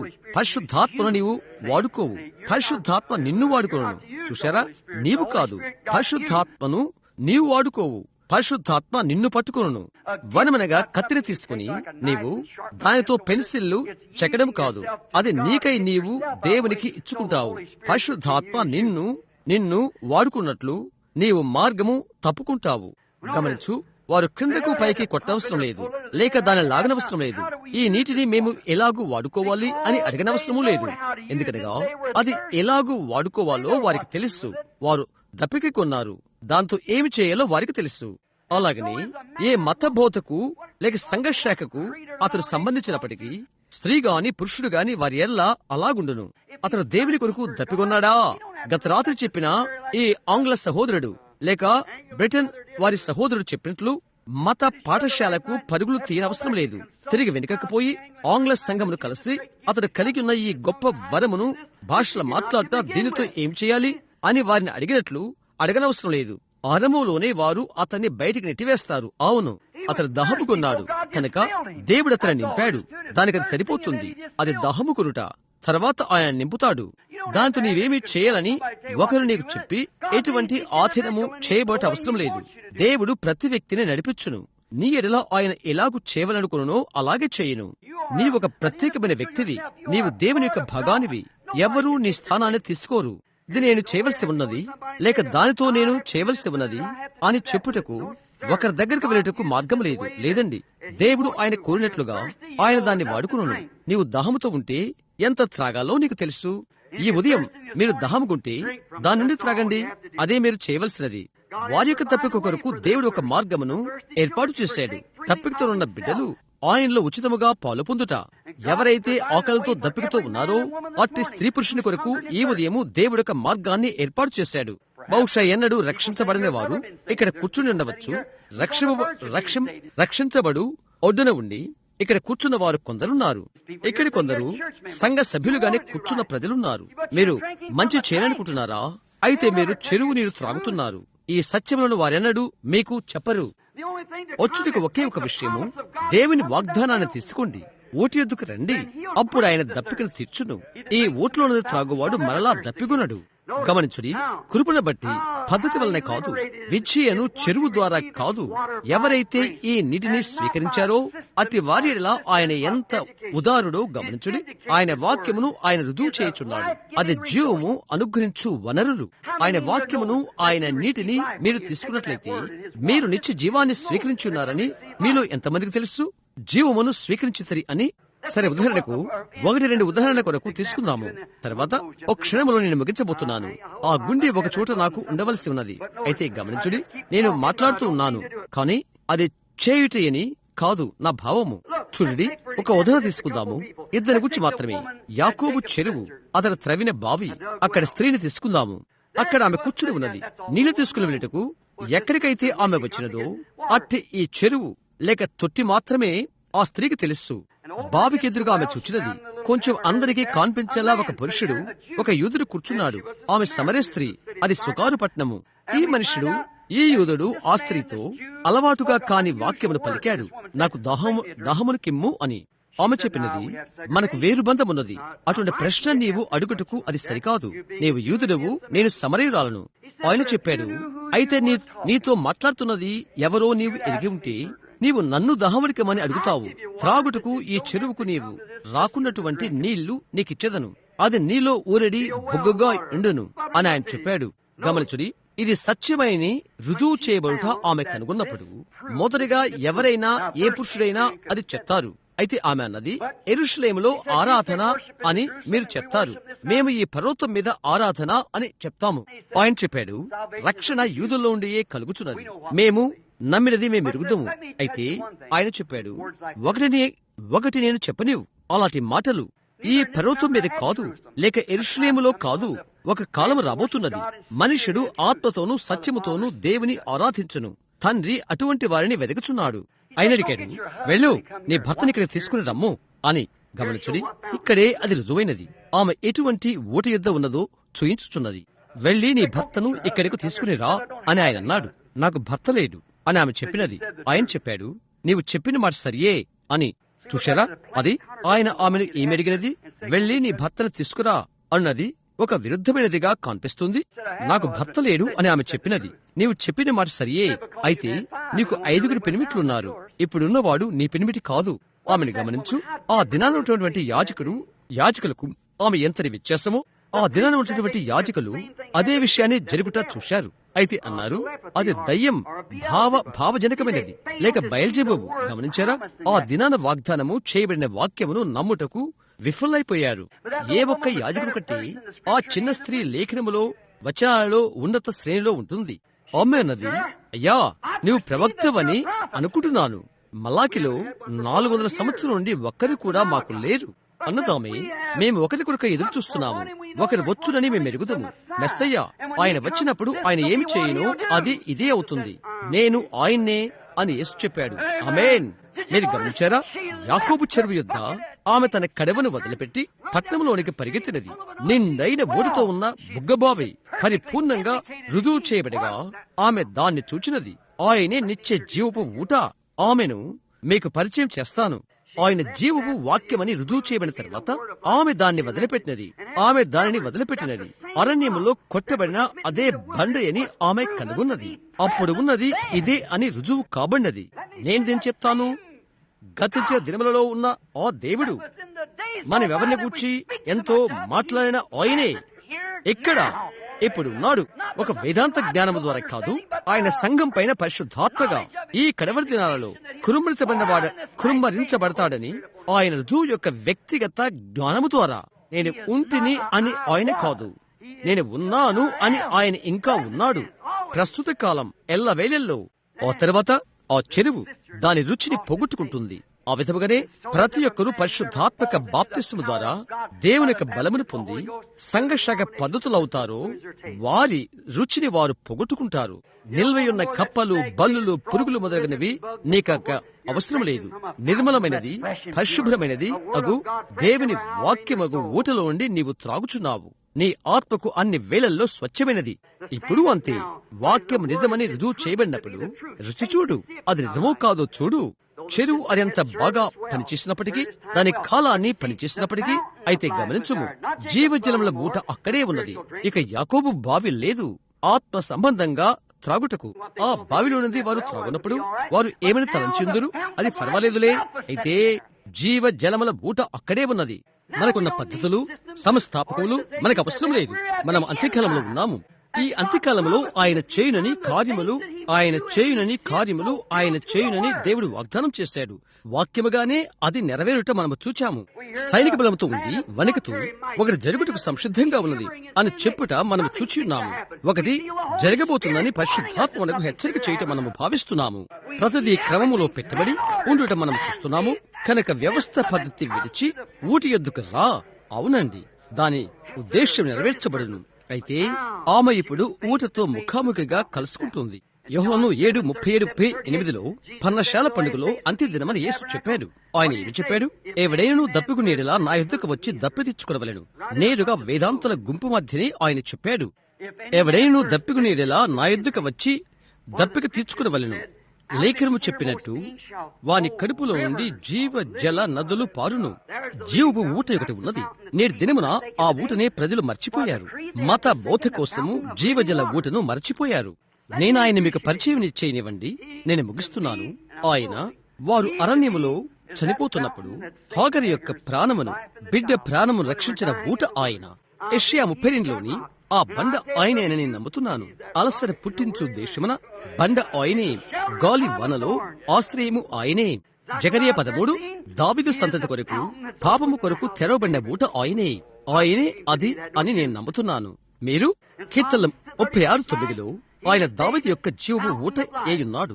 ఆయన ఇంకా దావీదు యొక్క శాంతికరమైన జలమయుండి పచ్చిక భూమి అయ్యుండెను. ఆయనకై సెలయేరు నీరయ్యుండెను. ఆదికాండం 17లో ఆయన అబ్రహాముకు త్రాగుచున్న రొమ్ము అయ్యుండెను, ఎల్ షడాయ్. అయితే అతని ప్రాణం అతనిలో ఉండి పోయినప్పుడు 100 సంవత్సరాల మనుష్యుడు, ఇది ఎలాగూ జరుగును? నేను వృద్ధుడను, నా భార్య వృద్ధురాలు, ఇది ఎలాగూ జరుగును? ఆయన చెప్పాడు, నేను ఎల్ షడాయ్. ఎల్ అది షదాయ్ అనగా రొమ్ము, షదాయ్ బహువచనము. దాని అర్థం నేను రొమ్ములు గల దేవుణ్ణై ఉన్నాను, పాల రొమ్ములు గల దేవుణ్ణై ఉన్నాను. ఒక చిన్న బిడ్డ విచారంతో చిరాకు పడుతూ వ్యాధితో ఉండి బలమంతా పోయి తల్లి రొమ్ముపై పట్టుకుని తిరిగి దాని బలమును పొందుకుంటూ పాలు త్రాగుతున్నట్లుగా. అవును, అది పాలు త్రాగుతున్నప్పుడు ఇక విచారపడదు. తల్లి రొమ్ముల నుండి తిరిగి బలం పొందుకుంటున్నప్పుడు అది సంతృప్తి చెందును. ఏ మనుషుడైనా దేవుని యొక్క వాగ్దానమును తన హృదయంలో తీసుకున్నట్లయితే, అనగా ఈ వాగ్దానం మీకు, మీ పిల్లలకును, దురస్తులందరికీ, అనగా ప్రభు అయిన మన దేవుడు తన యొద్దకు పిలిచిన వారికి చెందును అను వాగ్దానం స్వీకరిస్తే, దానికి అడ్డంగా పండుకుని తిరిగి నీ బలము నీవు త్రాగుతావు. విచారపడుచున్న బిడ్డ, దానిని నమ్ము. అది విశ్వాసుల కొరకు. విశ్వాసేగు పద్యకారునికి పద్యకారులు రాసిన అనేకమైన పాటలు నేను ఆలోచిస్తాను.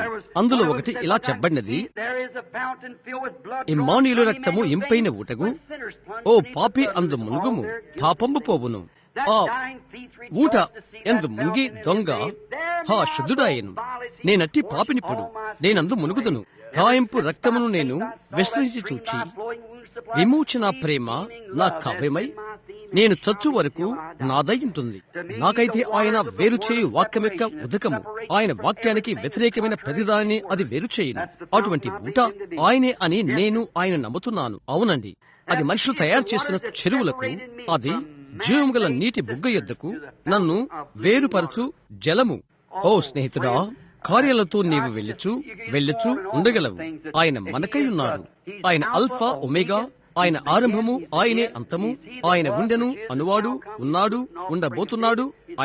ఆయన దావీదు యొక్క వేరు చిగురైనాడు. ఆయన తెల్లవారి వేకువ చుక్క. ఆయన నాకు అన్నిట్లో అన్ని. సహోదరి సహోదరుడా, నీ జీవితకాలమంతా ఈ మనుష్య నిర్మితమైన ఈ చిన్న చెరువులోనిది త్రాగుతున్నట్లయితే, ఈ ఉదయం ఎందుకు నీవు ఆ చెరువులోనిది మర్చిపోయి ఈ ఓటు ఎందుకు రాకూడదు? ఒక క్షణం మనం తల్ల వంచుకుందాము.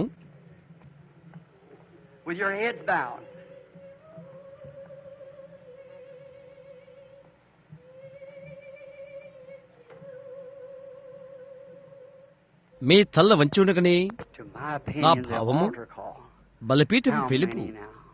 ఎంతమంది ఇప్పుడు నేను చాలా కంగారు పడుతున్నాను, చాలాసేపు మిమ్మల్ని ఉంచాను, నా వర్తమానం మొక్కలు చేసినట్లుగా చేసినది. అయితే నా భావం ఏదో మీరు ఎరుగునట్లు పరిశుద్ధాత్మ చేయునని నేను నమ్ముతున్నాను. తుషారా చూడండి, ఈ దినాన దేవునితో సరిచేసుకుంటూ కంటే అతి ప్రాముఖ్యమైనది ఏదీ లేదు. చూడండి, మన యొక్క విందులు ఇంకా ఏదైనప్పటికీ ప్రభు ఇక్కడ ఉన్నాడు.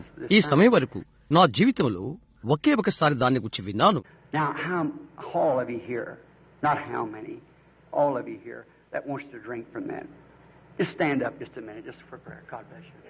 ఇక్కడున్న వారందరూ ఎంతమంది అని కాదు, దానిలోనిది త్రాగవలని ఆశించువారు అందరూ ప్రార్థన కొరకై ఒక్క నిమిషం నిలబడండి.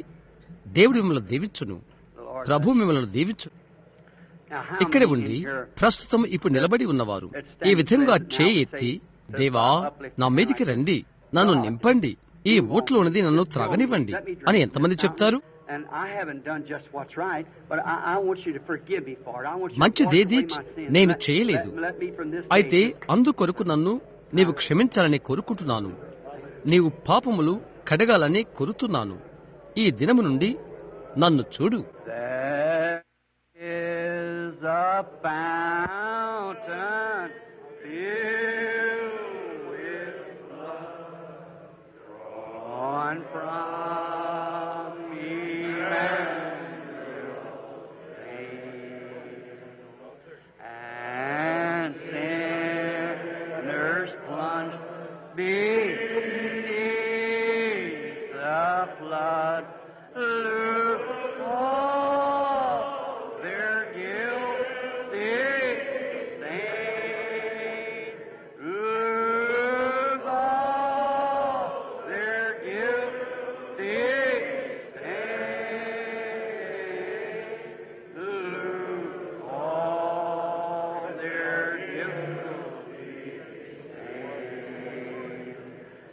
ఇమ్మానుయేలు రక్తము ఇంపైన ఊటగు, ఓ పాపి అందు మునుగుము, పాపంబు పోవును. పాపులు ఆ ప్రవాహములో మునుగగా వారి పాపంబు పోవును, పాపంబు పోవును. పాపము పాపము పాపము పోవును. పాపుల ఆ ప్రవాహములో మునుగగా పాపం పోవును. అది క్రైస్తవ విశ్వాసి. క్రీస్తును నీ సొంత రక్షణగా నీవు అంగీకరించుతివి. అయితే నీవు అలాగే కాకపోతే అక్కడ ఊట ఉన్నది. నేరెరిగిన ఒకటి ఇమ్మానుయేలు నరాల్లో నుండి వచ్చిన ఊట కోడి పిల్లలతో కలిసి పెరట్లో నడుస్తున్నా ఆ చిన్న పక్షిరాజును గుర్చి గత రాత్రి నేను మాట్లాడుతున్నట్లుగా ఉంది. కోడి పిల్లలను గుర్చి తప్ప మరొక దాన్ని అది ఎన్నడూ ఎరగదు. అయితే కోడి పిల్లల కంటే ప్రత్యేకత ఒకటి తనకున్నదని దానికి తెలుసును. అప్పుడు దాని యొక్క తల్లి తనను వెతుకుతూ వేటాడుతూ వచ్చినది. ఆమె పైనుండి పెద్దగా అరచినది. అది పక్షరాజు యొక్క పిలుపు. చూశారా, ఆరంభం నుండి అతడు పక్షరాజు కావలసి ఉన్నది, లేదా ఆ పిలుపును అది ఎన్నడూ గ్రహించదు. చూశారా, అక్కడ మొలకెత్తుటకు ఒకటి ఉండవలసి ఉన్నది, లేదా అది ఎన్నడూ జీవాన్ని ఉత్పన్నము చేయలేదు. విత్తనము దేవుని యొక్క వాక్యము నీలో ఉన్నట్లయితే దాన్ని మొలకెత్తింప చేయుటకు, దాన్ని వాస్తవమైనదిగా నీకు చేయుటకు పరిశుద్ధాత్మ అక్కడ ఉండును. పరిశుద్ధాత్మ బాప్తిసం పొందుకొనని వారు ఇక్కడ ఎంతమంది ఉన్నారు? మీ చేతులు పైకెత్తుతారా? అన్ని చోట్ల యథార్థంగా పరిశుద్ధాత్మను మీరు పొందుకొనకపోతే, మీరు పొందుకోవాలని ఆశించితే మీ చేయెత్తండి. మీరెక్కడ ఉన్నప్పటికీ మీ చేయెత్తండి. ఒక క్షణం నిలబడి వారి వైపు చూస్తున్న మీరు వారిపైన ఒకరు చేయి పెట్టాలని నేను కోరుతున్నాను. ఎవరైతే కావాలని కోరుకుంటారో ప్రతి ఒక్కరిని పరిశుద్ధాత్మ ఇప్పుడే నింపునని నేను నమ్ముతున్నాను. అక్కడ భోజనశాలలో ఉన్న ఆహారాన్ని గురించి ఆలోచన చేయకండి. ఇక్కడున్న ఆహారాన్ని గురించి ఆలోచిద్దాం. ఇది జీవము. చూశారా, ఇది జీవము. ఇప్పుడు ఒకరి వైపు ఒకరు తిరిగి మీలో ఒక్కొక్కరు ఒకరిపై ఒకరు చేయి పెట్టండి. వారి మీద వారు చేతులుంచినప్పుడు నీవు చేయి పెట్టిన ఆ వ్యక్తి కొరకు నీవు ప్రార్థన చేయాలని నేను కోరుతున్నాను. బయటికి వెళ్ళడం గురించి ఆలోచించకండి. దేని గురించి ఆలోచన చేయవద్దు. పరిశుద్ధాత్మ ప్రతి ఒక్క వ్యక్తిని నింపుటకు ఇక్కడే ఉన్నాడని తలంచు. నీ హృదయాన్ని తెరువుము.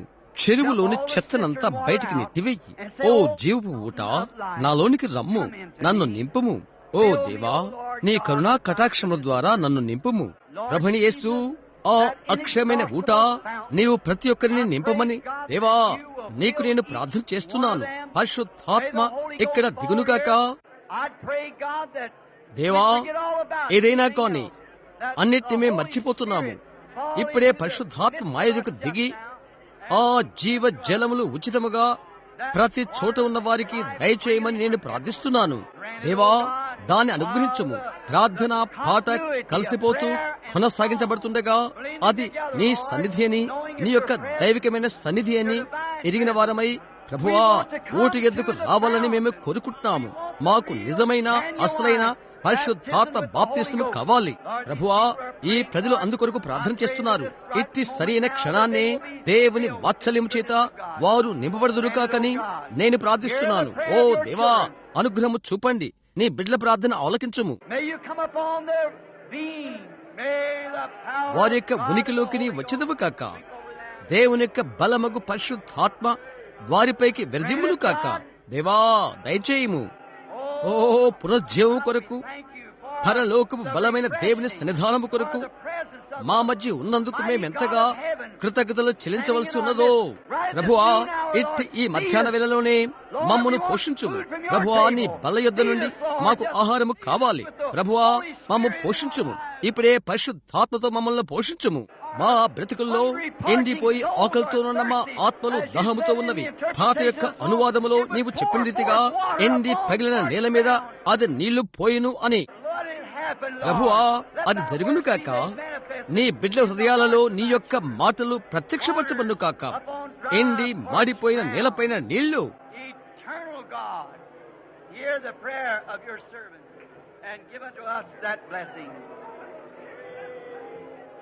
నిత్యుడగు దేవా, నీ దాసుల ప్రార్థన ఆలకించి మాకు ఆ ఆశీర్వాదం అనుగ్రహించుము. ఆమేన్. ఓ, ఆయన్ని ప్రేమిస్తున్నాను. ఆయన అలాగనే స్తుతిస్తూ ఉండండి. పరిశుద్ధాత్మ ఇక్కడ ఉన్నాడని కనుగొనుడి. మీరు పొందుకోకపోతే అది మీ తప్పు. యేసు నేను ఎంతగా ప్రేమించను. వీరికంటే నన్ను ఎక్కువగా ప్రేమించుచున్నావా?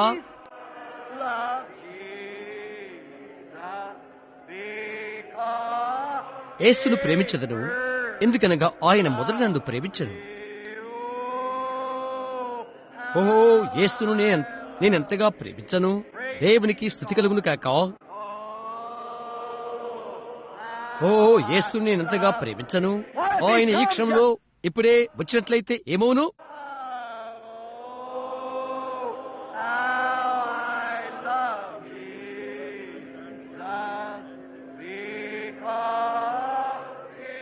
ఓ, యేసు నేనెంతగా ప్రేమించను, ఎందుకనగా ఆయన నన్ను మొదట ప్రేమించను.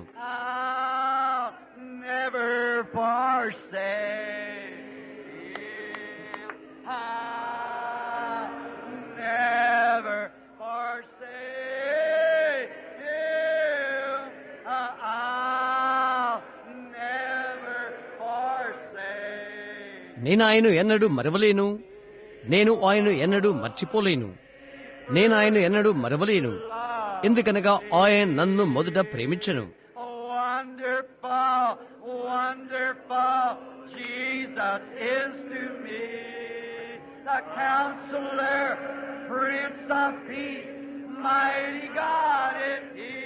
యేసు నాకు ఆశ్చర్యకరుడు, ఆశ్చర్యకరుడు, ఆలోచనకర్త, సమాధానకర్త, బలవంతుడు దేవుడు, ప్రతి పాపము నుండి, అవమానం నుండి కాపాడి నన్ను రక్షించను. నా విమోచకుడు, ఆశ్చర్యకరుడు. ఇప్పుడు ఆయన కొరకు అది పాడుదాము.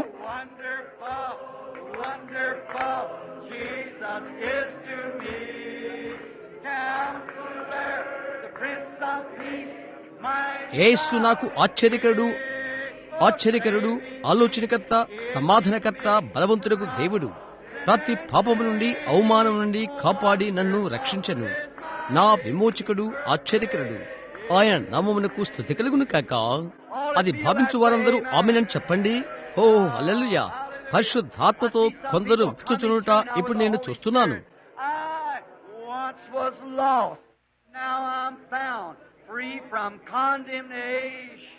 నేనొకప్పుడు తప్పిపోతుని, నేను కనుగొనబడ్డాను, తీర్పు నుండి విడుదల పొందాను. యేసు నాకు స్వేచ్ఛ, నిండు రక్షణ ఇచ్చెను. ప్రతి పాపం నుండి, అవమానం నుండి కాపాడి నన్ను రక్షించెను. నా విమోచకుడు, ఆశ్చర్యకరుడు. ఆయన నామమునకు స్తుతి కలుగును కాక. మనము చేతులెత్తి నిజంగా స్తుతిద్దాము.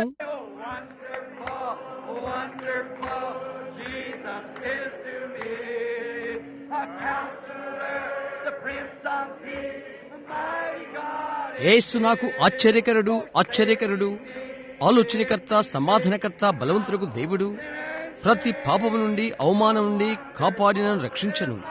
నా విమోచకుడు ఆశ్చర్యకరుడు, ఆయన నామమునకు స్తుతి కలుగును కాక.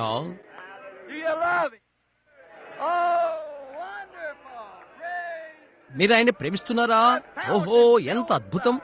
ఎక్కడైతే పాపులు తమ మానవ భయాన్ని, తీర్పును పోగొట్టుకుంటారో, ఆయనలో స్వతంత్రులవుతారో, అట్టి రక్తముతో నిండిన ఊటకు స్తుతి కలుగును గాక. హల్లెలూయా! ఓ, అదెంతో అద్భుతం. ఇప్పుడు మనం అది తిరిగి పాడుతుండగా అందరూ మెథడిస్టు, బాప్టిస్టు, కథలిక్, ప్రెస్బిటేరియన్ ఎవరైనప్పటికీ ఆశ్చర్యకరుడు యేసు నాకు అను పాడుచుండగా ప్రక్కకు తిరిగి ఒకరి చేతులు ఒకరు కరస్పర్శ చేద్దాం. అలా మంచి కలయిక కొరకు నేను దాన్ని ఇష్టపడతానని మీకు తెలుసు. రండి, అది అలాగ చేస్తూ పాడుదాం. అది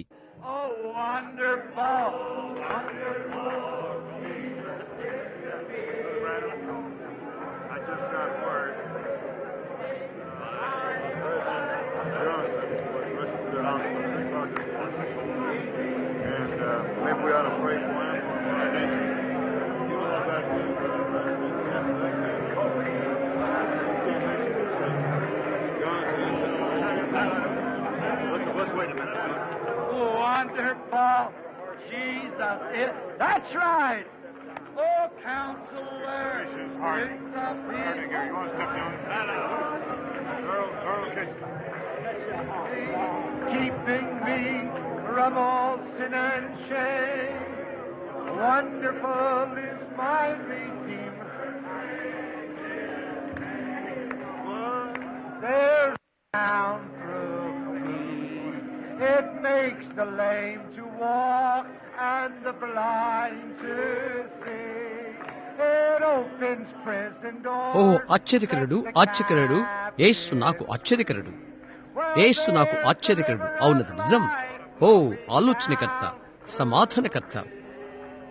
బైబిల్ గ్రంథం చెప్పుచున్నది, అధికారంలో ఉన్న వారి కొరకు ప్రార్థించుడి అని. మా పరలోకపు తండ్రి, మా దేశం యొక్క నాయకుడు, అధ్యక్షుని కొరకు, నిరాశతో ఉన్న అక్కరి కొరకు నిలబడి మేము ప్రార్థన చేస్తున్నాము.